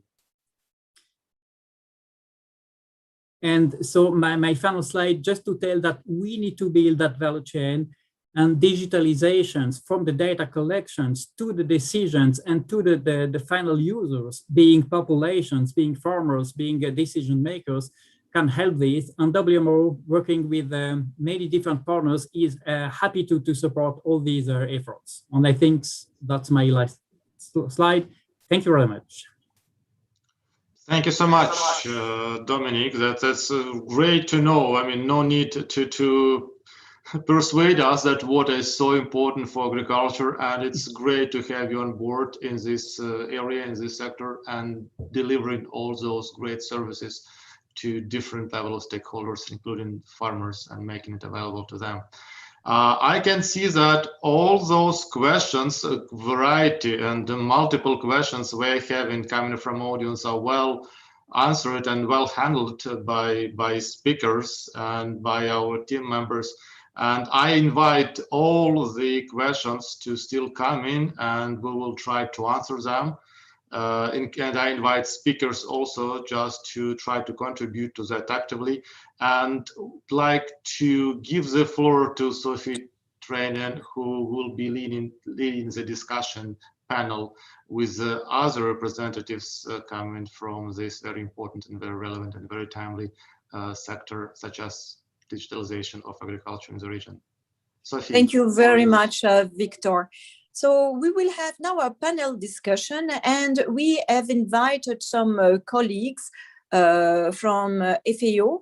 We have Nevena Alexandrova Stefanovna, who is an agriculture extension officer in H-Quarter, and she knows very well the region because she worked in Europe and Central Asia for many years. We also will have with us Mark Ovary, who is an animal health preparedness expert, and he will tell us more about capacity development and what was needed to be done during this COVID time. Then we have people representing the public sector, and this will be the case of Leila Agazada. And she is working in Azerbaijan, and she will present us the platform that is being developed and has been accelerated during the COVID time. Then we have another representative from a country, Vico Gujica, who is representing the academia sector, as he is a professor at the University of East Sarajevo. And then we have a representative from the private sector from Russia. This is Ilya Skabara, who is the vice president of cognitive technologies. So we will discover how artificial intelligence is being applied to agriculture. So without any further ado, I will invite Nevena to join us. And I would be pleased to actually discover a little bit more what has been done during this pandemic, because the extension unit of FAO has run a series of webinars, and I know that digitalization was one aspect of it. So what are the lessons learned, Nevena? Thank you. Thank you very much, Sophie, for inviting me to share some experiences from Research and Extension Unit of the Office of Innovation in the headquarters in Rome. So since the beginning of the pandemic, extension and advisory services have been a major contributor to the COVID-19 response, bridging much needed information from and to the field. And yet, the extension and advisory services around the world are very seriously challenged to transform themselves and adapt to remote and digital delivery. So in the period May-June 2020, our unit produced some policy briefs related to extension and also research and innovation systems that I will share in a moment. And also have conducted series of regional webinars in Asia, Europe and Central Asia and Africa, and with the aim to understand how different extension and advisory services providers and pluralistic systems at national level are coping with the new normal and how they are innovating under different circumstances, lockdowns or recovery scenarios, and in a very uneven and also specific regional context. The webinars aimed at identifying and advocating for such innovations in extension within the regions, and also to act as a platform for rapid knowledge and exchange between those regions. So, as you said, we have analyzed several aspects coming out of this knowledge brought by the webinars and additional research. In particular, in the case of the remote and digital delivery of advisory services. So most of the countries, including in this region, reported an increased application of digital tools in extension. However, those tools were not precision agriculture. So those were primarily used as an alternative to face-to-face communication to maintain the contact with the clients and provide services and learning through mobile phone chats and video exchange applications through SMS or interactive voice recording, social media, online platforms, but also traditional ICTs like radio and TV channels. And although the remote delivery was not the unique mode of service provision, and advisors also went to the field, but it is surprising that the communication flow between the farmers and advisors, that was mainly, again, remote, increased up to 50%. So a large part of this increase was due to the use of digital tools and ICTs. And to cope with the challenge of closing the farmer markets, there were many emerging trends like digital tools, like developing of commercial online platforms in many countries, including in the region, for instance, North Macedonia, Hungary, Greece, that were not only linked to selling of the agriculture produce, but also helping employment information. Also, it was noted that advisory services had a great contribution to these online platforms to help farmers provide data on the platforms, but also to engage them to collaborate and form clusters. In the recovery period, what has been noticed is an increased demand for social financial instruments and also more knowledge through online platforms. But so we have analyzed the champions examples. We also noted that in a great number of cases, the advisory services just stopped working in the lockdown period, especially in the first 3 to 4 months in some countries. So a great number of farmers did not have an access to services in this period. And this is due to infrastructure and also policy issues. So our key message would be that policies and investments related to extension and advisory services, digitalization, and maybe framed in the policy, overall policy of agricultural innovation are pertinent to continue capitalize on digitalization and cope with COVID pandemic. Thank you. And Nevena, I know that during the pandemic, there was also this publication. So very shortly, because we are running out of time, could you explain what is this publication From Space to Farm and how the smallholders can really benefit from that, even in the COVID time? Thank you, Sophie.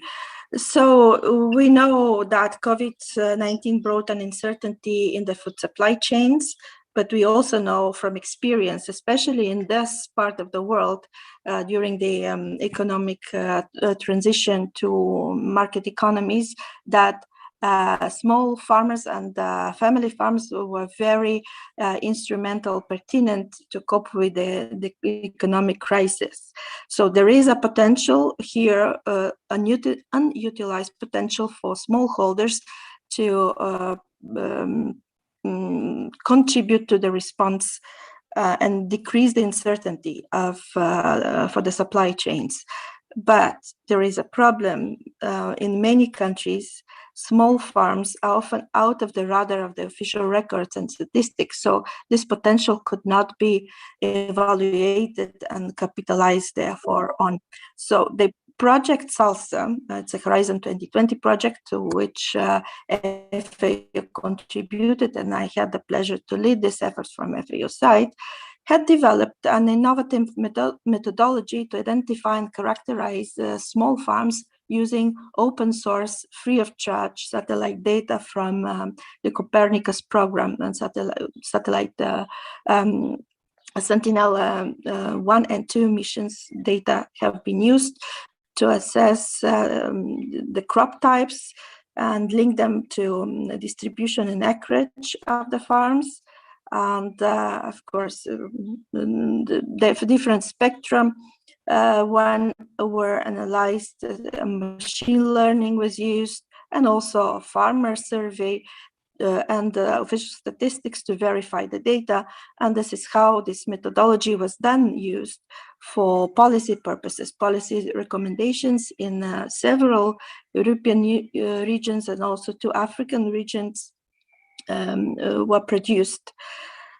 That's indeed very interesting how this, what we can learn from this, how to apply this methodology. And indeed, what we can have is to have more data and understanding on agroecological landscape, on the crop distribution, on the yield expectations, on how to do better decision making on the field, how extension services could be more efficient in their advices.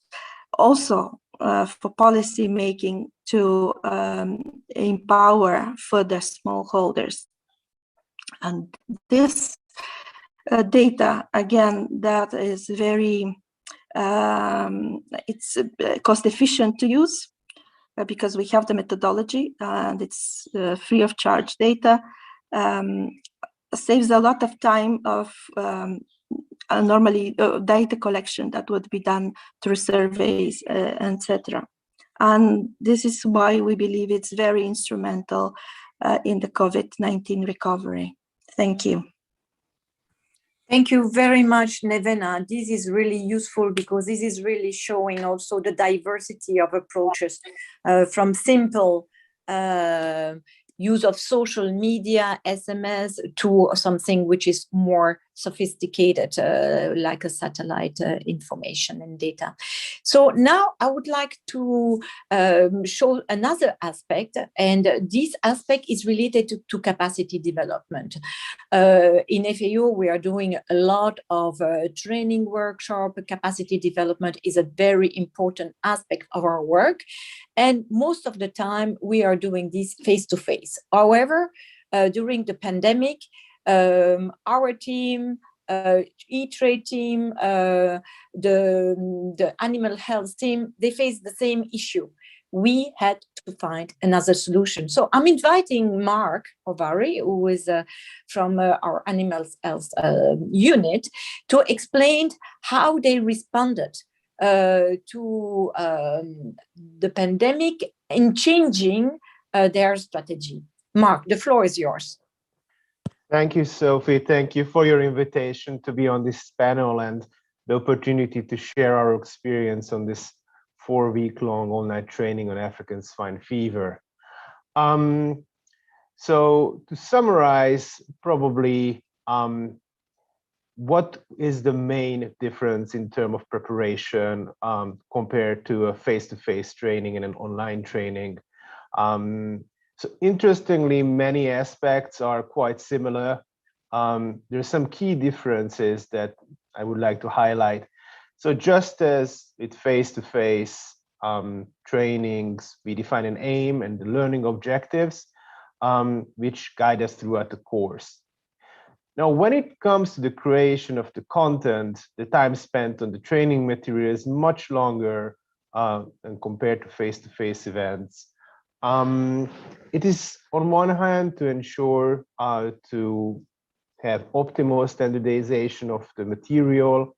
And as we're talking about interactive modules where people click on the various slides, the sequencing of self-test questions and proper writing style, because in case of online learning, we use full sentences rather than bullet points, because we don't have an audio component when we interact with the participants.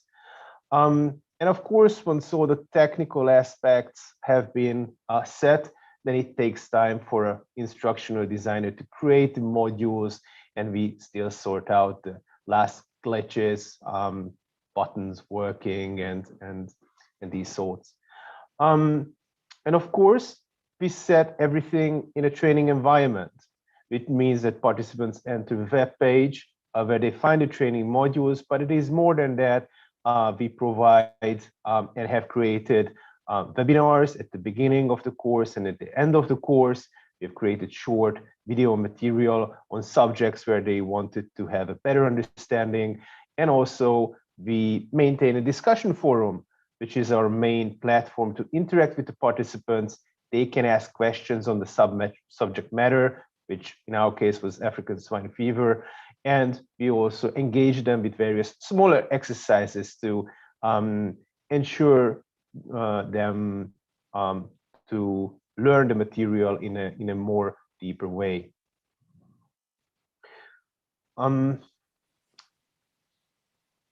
Then if we think about what are the benefits of digitalization of a course, as mentioned, the standardization, that's a very important aspect, but also it's the sheer scale.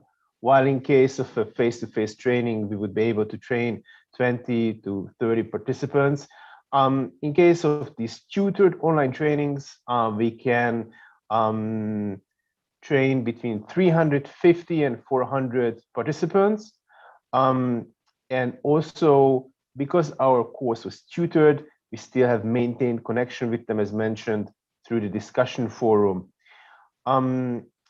Apart from the numbers, the other benefits include adaptation to various languages, adaptations to local needs. So the course that we have developed for African swine fever for Europe has been adapted in other regions, in Asia Pacific, Latin America, and the Caribbean, and also one will be coming up for South Africa. So we're rather proud about this achievement. So this is also very nice, because when it's well done, then it can be replicated more easily and scaled up in other regions. So this is a very good lessons learned. And also what you said about being digital takes more time, more preparation. Yes, but in the long run, it pays off, because more can take advantage of it. So I know that in some cases, these tutored training, they can also be converted into MOOCs. This is what we will be doing with our course on experience capitalization. And of course, we should never underestimate this. Did you face any issues of connectivity with your participants, Mark? Or was this okay? Yeah, thank you for your question. So based on our experience in Europe, so we have run one course for Europe, the entire Europe, there wasn't any issues. And also we had a local adaptation for the Balkan region. Connection, we didn't experience major connection issues, but to circumvent any issues, all of our training modules, so the learning content, was also available in a handout downloadable format. So Excellent. For those who had maybe had a problem of running the interactive courses, they could just download it in a PDF and study the material. Ah, yes, that's very good advice. These are good tips to have the course available in different formats, interactive lessons, downloadable PDF, and things like that. I was wondering, did you need to have, because you need a certain level of digital skills. So was this an issue, or most of your learners had the appropriate digital skills? Or you were having a special support service? Right. So thank you. This is a very important question. So from our side, so from the platform side, we collaborated with other partners to have our forced courses developed. So I think that there are two ways to approach it. Either you build your infrastructure yourself, you take small steps, and after investing maybe a couple of years, you would have the full infrastructure, the capacity to run a course. The other solution is to partner up with somebody who has already a built out infrastructure, has the know-how on how to create these materials, how to moderate an online course. This is what we did. So we partnered up with others. We learned a lot through this experience, and actually we want to engage more on our regional level to have more of this infrastructure and know-how built in our environment, so we are more independent. Okay, thank you very much, Mark. I think that this topic about capacity development and also how we should move from face-to-face to online, but in a more interactive way, is something that will be the focus of our next webinar, specifically devoted to that. Thank you so much. Thank you. So now let's move into the public sector. And we have invited Leila Agaza from Azerbaijan. Leila is working as a project manager on a very interesting initiative from the government. So Leila, could you please tell us a few words on this initiative? First of all, hello. Thank you for the speech, great speech. In our public sector, government sector, we are doing the electronic version of the agricultural system. which was already started to improving from 2019. And now we are also improving this system with turning the physical processes to the electronic one. And yes, and so because of the pandemic, what you had started doing was accelerated. And now you're analyzing what was done physically so that you can convert them electronically. And what are the challenges that you have been facing during the pandemic to do this? Yeah, as I mentioned before, we had this system before the pandemic. Like this is the electronic agricultural information system, which is IAGRO-AS. Was one of the goals that already existed before the pandemic and was to be improved. In other words, even before the pandemic, farmers could easily apply for the subsidies and we could carry out the processes through the system without physical contact. However, the pandemic has had a major impact on this digitalization process. This process consists of the farmer entering the sown area into the system, reporting the planting, and also inspecting this area with satellite monitoring with a crop map by the operator after the farmers apply for the subsidy. The field inspection process is carried out in this case if there is any problem. And if the subsidies is approved, then the farmer cards are ordered through the system again. And each of these processes is carried out entirely through the IAGRO system without physical intervention.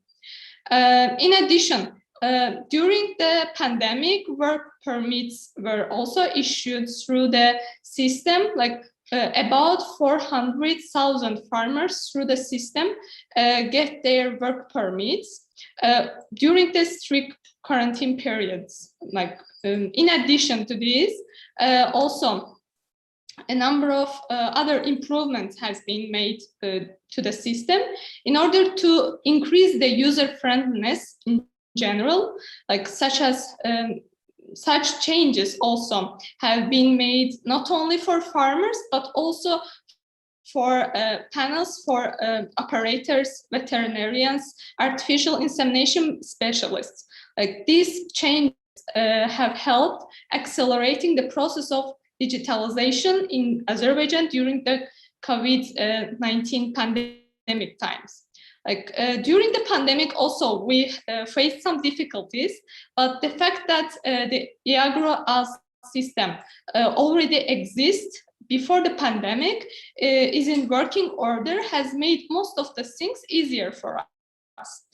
These problems only arose during the physical processes, such as sales, deliveries, also field inspection processes. I would like to also briefly inform you that access to the IAGRO system is carried out with ASAN login, in which case the user must have registered in the ASAN login system before entering the IAGRO-AS system. During the pandemic, farmers who were not registered in the ASAN login system had some problems connecting to the IAGRO. This process also was organized by mobile buses of ASAN service. Another problem was the delivery of farmer cards to the farmers with as little contact as possible, which was achieved by mobile buses delivering the cards even to their homes without contacting. This also helped farmers to get their farmer cards without having to go to the banks, to the city or district centers.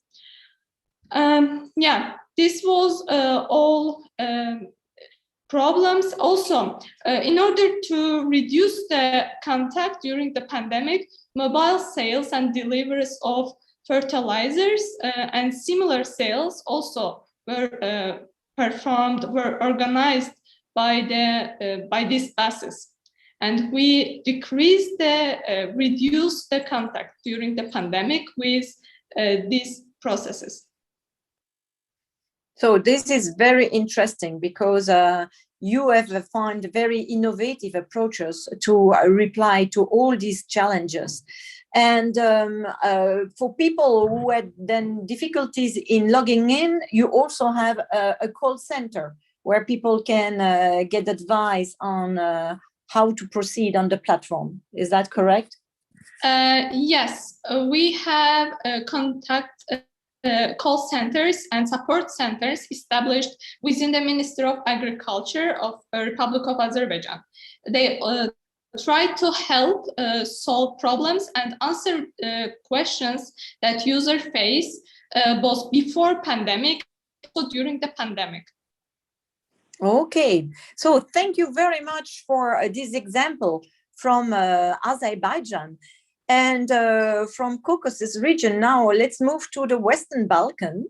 And we are now welcoming Vico Grujica, who is a professor at the University of Sarajevo. Vico is also working with FAO on the preparation of the digital agriculture strategy for the country. And Vico is really traveling everywhere in Bosnia-Herzegovina, and he is really the specialist on digitalization in agriculture. So Vico, with all this experience and with your view as a professor, how your country has replied to the pandemic with digitalization? Thank you, Sophie. Greetings from Bosnia. Thank you for invitation to be a panelist on this webinar. The Bosnia is, as you mentioned, the Bosnia is one of the country where the FAO launched the activities focused on agriculture development. If we are looking for any positive impact of COVID-19 pandemic in Bosnia and Herzegovina, in agriculture and of course rural areas, we can find it in two sectors. One of them is agritourism and digitalization. From one side, during the pandemic, people were looking for destination in nature. We had a fully lockdown in April and May last year. We had summer temperature in that time. The borders were closed. Rural destinations were the only solution for the people. This was not the case before the pandemic. Today, we have a lot of different initiatives, projects focused on the rural tourism, linking agriculture with the tourism sector. It is direction where the smallholders, small agricultural farmers in rural area can find their business strategies. In addition, on the other hand, the pandemic has accelerated digitalization. This is the case. This is case within the almost all sectors, both public and private, like education, like communication, trade, and etc. The phrase "work from home" was introduced in Bosnia and Herzegovina just last year. Let me go. Hello. Hello. Please go ahead, Vico. Yes. Okay, thank you. This phase knows both younger and older people. When we are talking for the digitalization in the agriculture sector, I would like to highlight the e-commerce. Before the pandemic, there were just a few. I can say general e-commerce platforms in Bosnia and Herzegovina. but more new solutions were launched last year during the pandemic period. For instance, a few bigger retail chains launched online platforms for ordering and also delivering. There are a few new specialized online platforms for the agricultural products and also foodstuffs. The small agricultural producers are using social networks like Facebook or Viber. For instance, there is a livestock market of Bosnia and Herzegovina group on Facebook with at the moment more than 13,000 members. It was launched in December last year. From the other side, the COVID-19 pandemic has shown the key limitations in the rural area in terms of digitalization. On the first place, I would like to mention ICT infrastructure. We heard today on the beginning of event the term digital villages. I think the ICT infrastructure in rural areas is one of the key condition or precondition for digital transformation in rural areas. We have in Bosnia now we have some villages without GSM network. The second one is depopulation. Young people moving to the cities. We know for diversification in rural area, including agritourism, and for digital transformation, the key people is young people. But we have less and less young people in rural areas. I think that is the key limitations, key constraints for additional digital transformation, and it is few reasons why we started with a national e-agriculture strategy. Yes, and maybe you can just to finalize, when is this strategy going to be live, and how is it embedded in the other strategies of Bosnia and Herzegovina? At the moment, Sophie. At the moment, we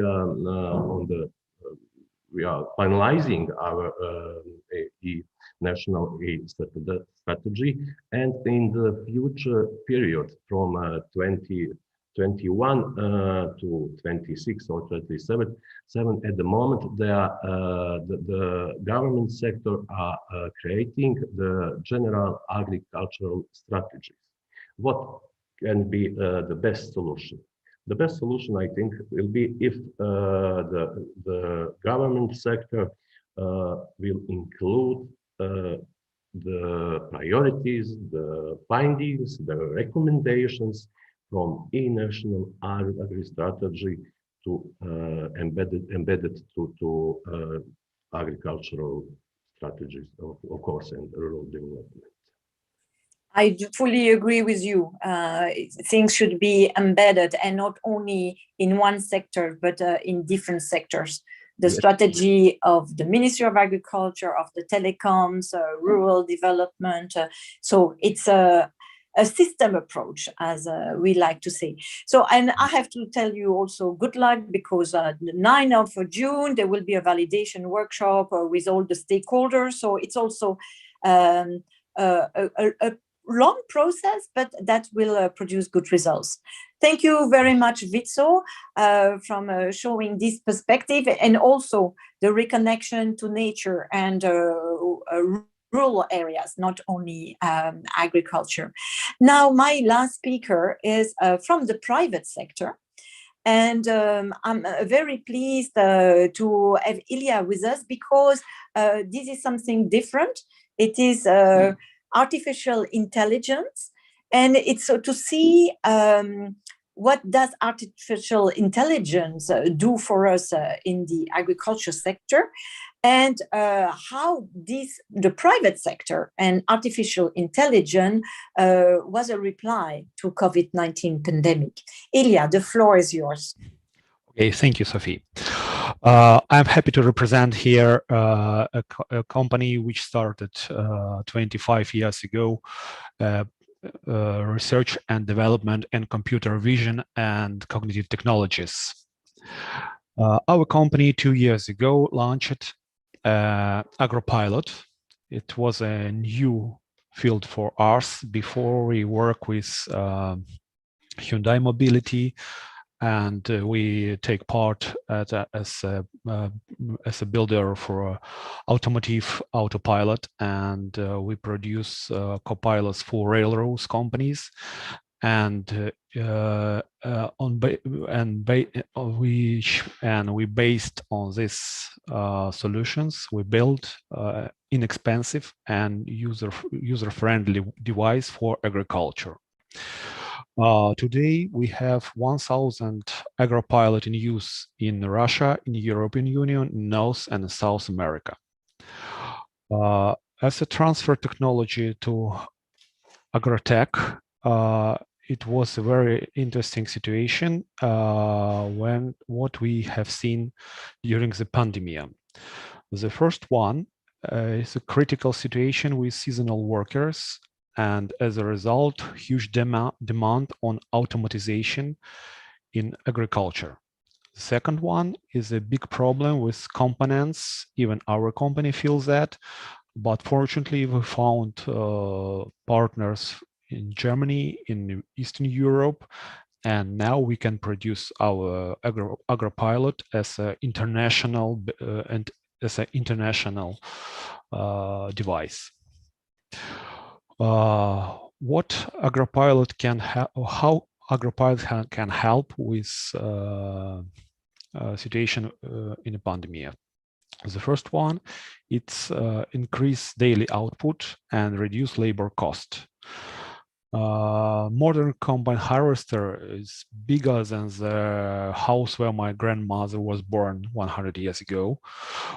It's expensive and difficult to manage asset.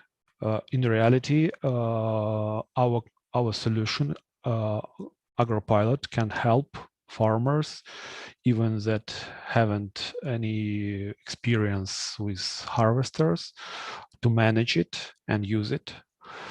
And it's like a transfer technology from other sector, like a automatic speed shift for auto industry. Yeah, it's create a new mobility. Same AgroPilot create a new possibility, new opportunity for farmers. As Sophie said before, a lot of landlords in the European Union have a small plot of land, and for these farmers doesn't economic sense to buy expensive, big but highly efficient equipment.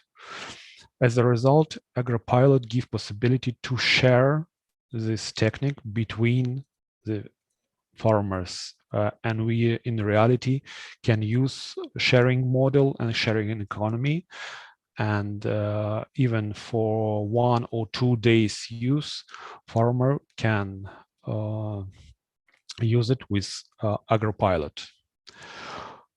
The next one, the main difference between our solution and well-known solution from which based on GPS, AgroPilot use computer vision for recognition obstacles, people, animals, and other techniques on the field.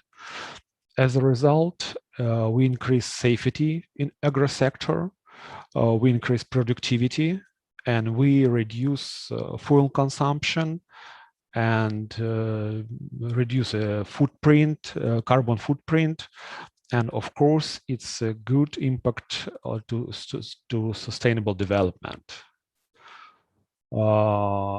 I hope that the FAO will be our provider with our solution. And of course, I call all people who are interested for use that to cooperation, to contact. I will put a link to our full presentation to the chat. And thank you very much to invite us to this very interesting meeting. Just to see, but the pandemic for you then was for your business was just confirmation that you should continue, and this has increased demand. Yeah. Pandemic showed us that we are on the right way. Okay, because you are replying to specific needs that are there. So with this presentation, we are looking from small to bigger farmers, from private sector to public sector, to research, to actually academia, but also the different varieties of how the digital technologies can be applied. I will just do my summary of the panel in my closing words. So I will give the floor now to Victor, maybe to summarize the main points of the webinar, and I will complement you just after that. The floor is yours, Victor. Great, Sophie. What a great session, I must say. It's really, when we were planning, we were trying to this event, we were trying to cover as many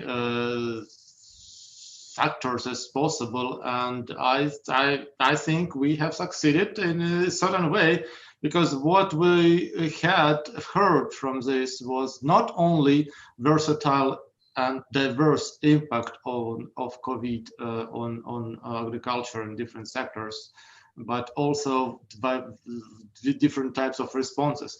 We have heard about connectivity as a very important prerequisite of digitalization, and may bring in those digital technologies from public sector and from the private sector.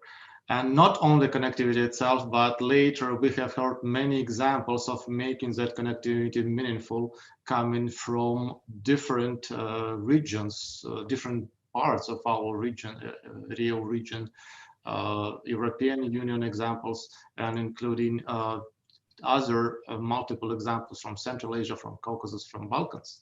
We have heard diverse points and viewpoints from different stakeholders, starting with public, international organizations, intergovernmental organizations, and national institutions, governments, academia, and of course some more field-related examples, what we have collected.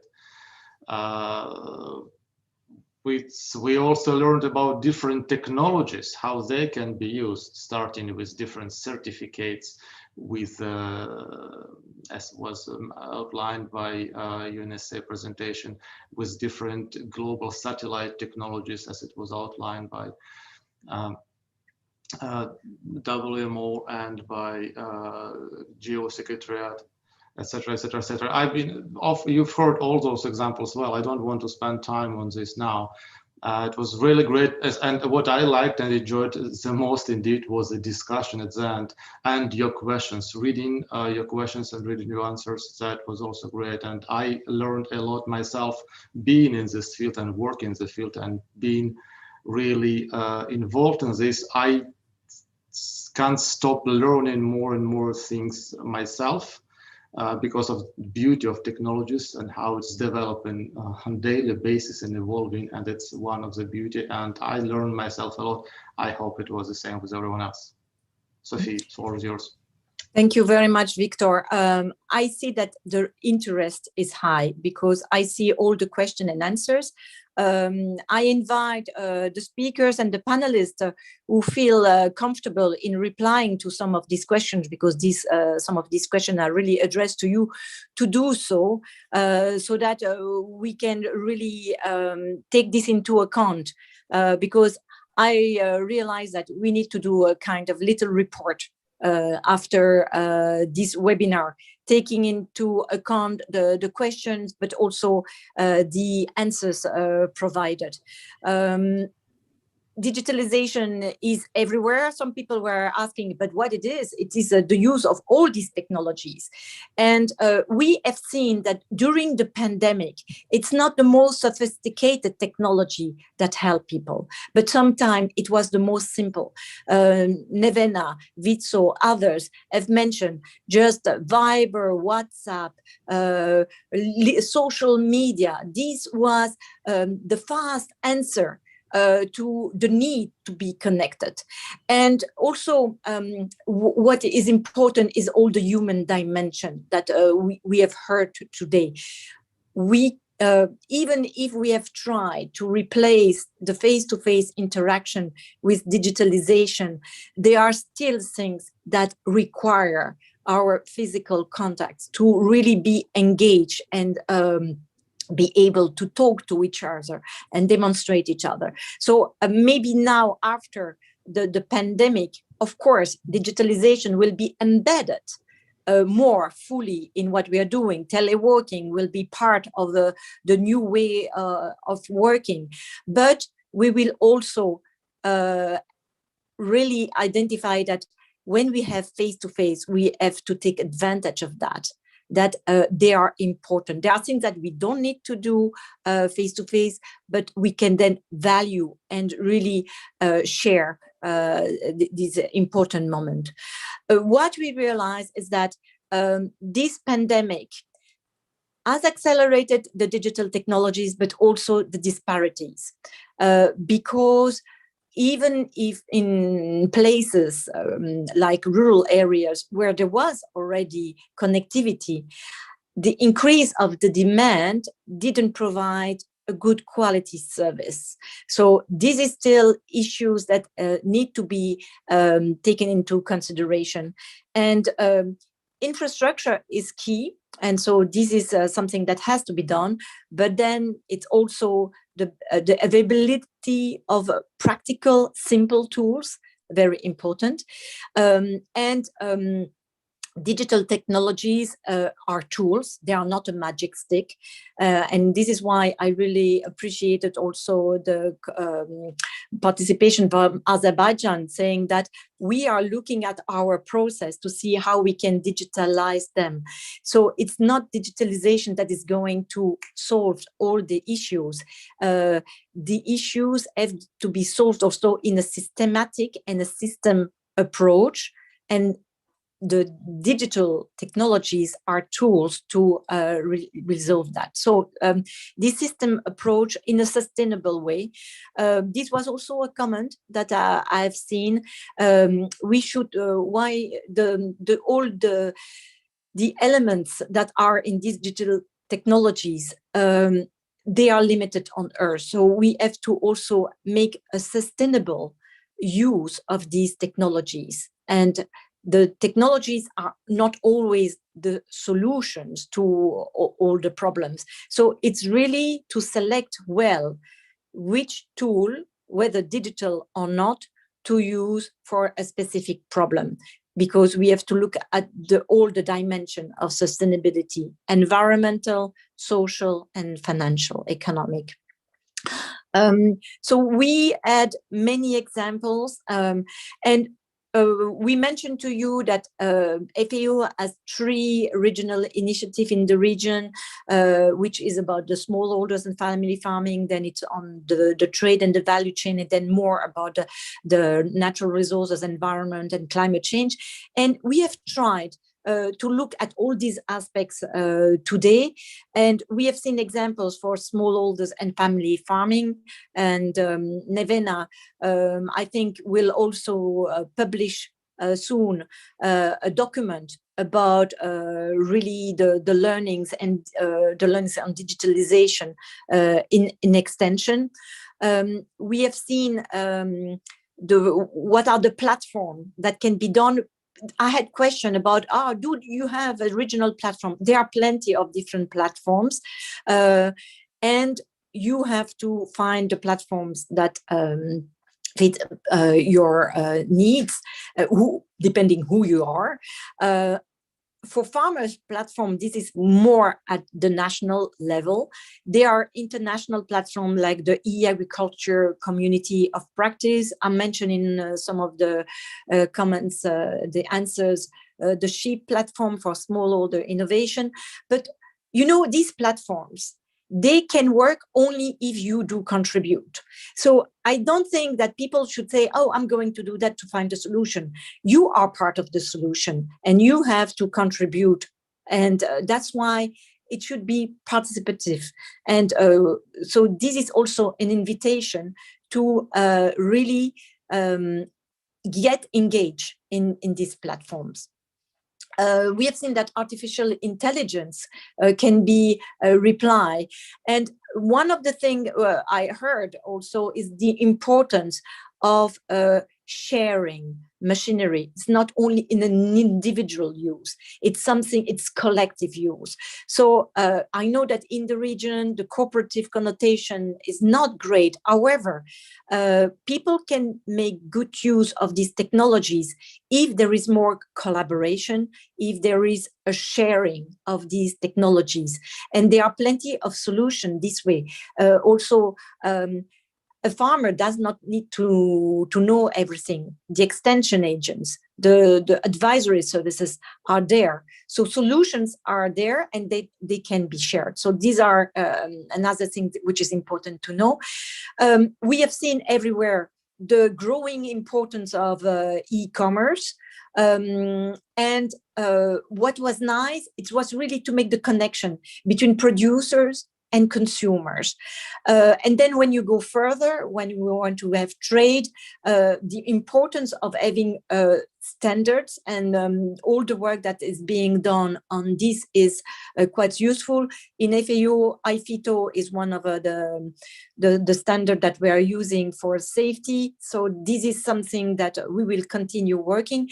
And then there is all this platform for monitoring weather, water, soil, to understand the climate change, to increasing resilience, to react to other crises. So you see, we have tackled all these things.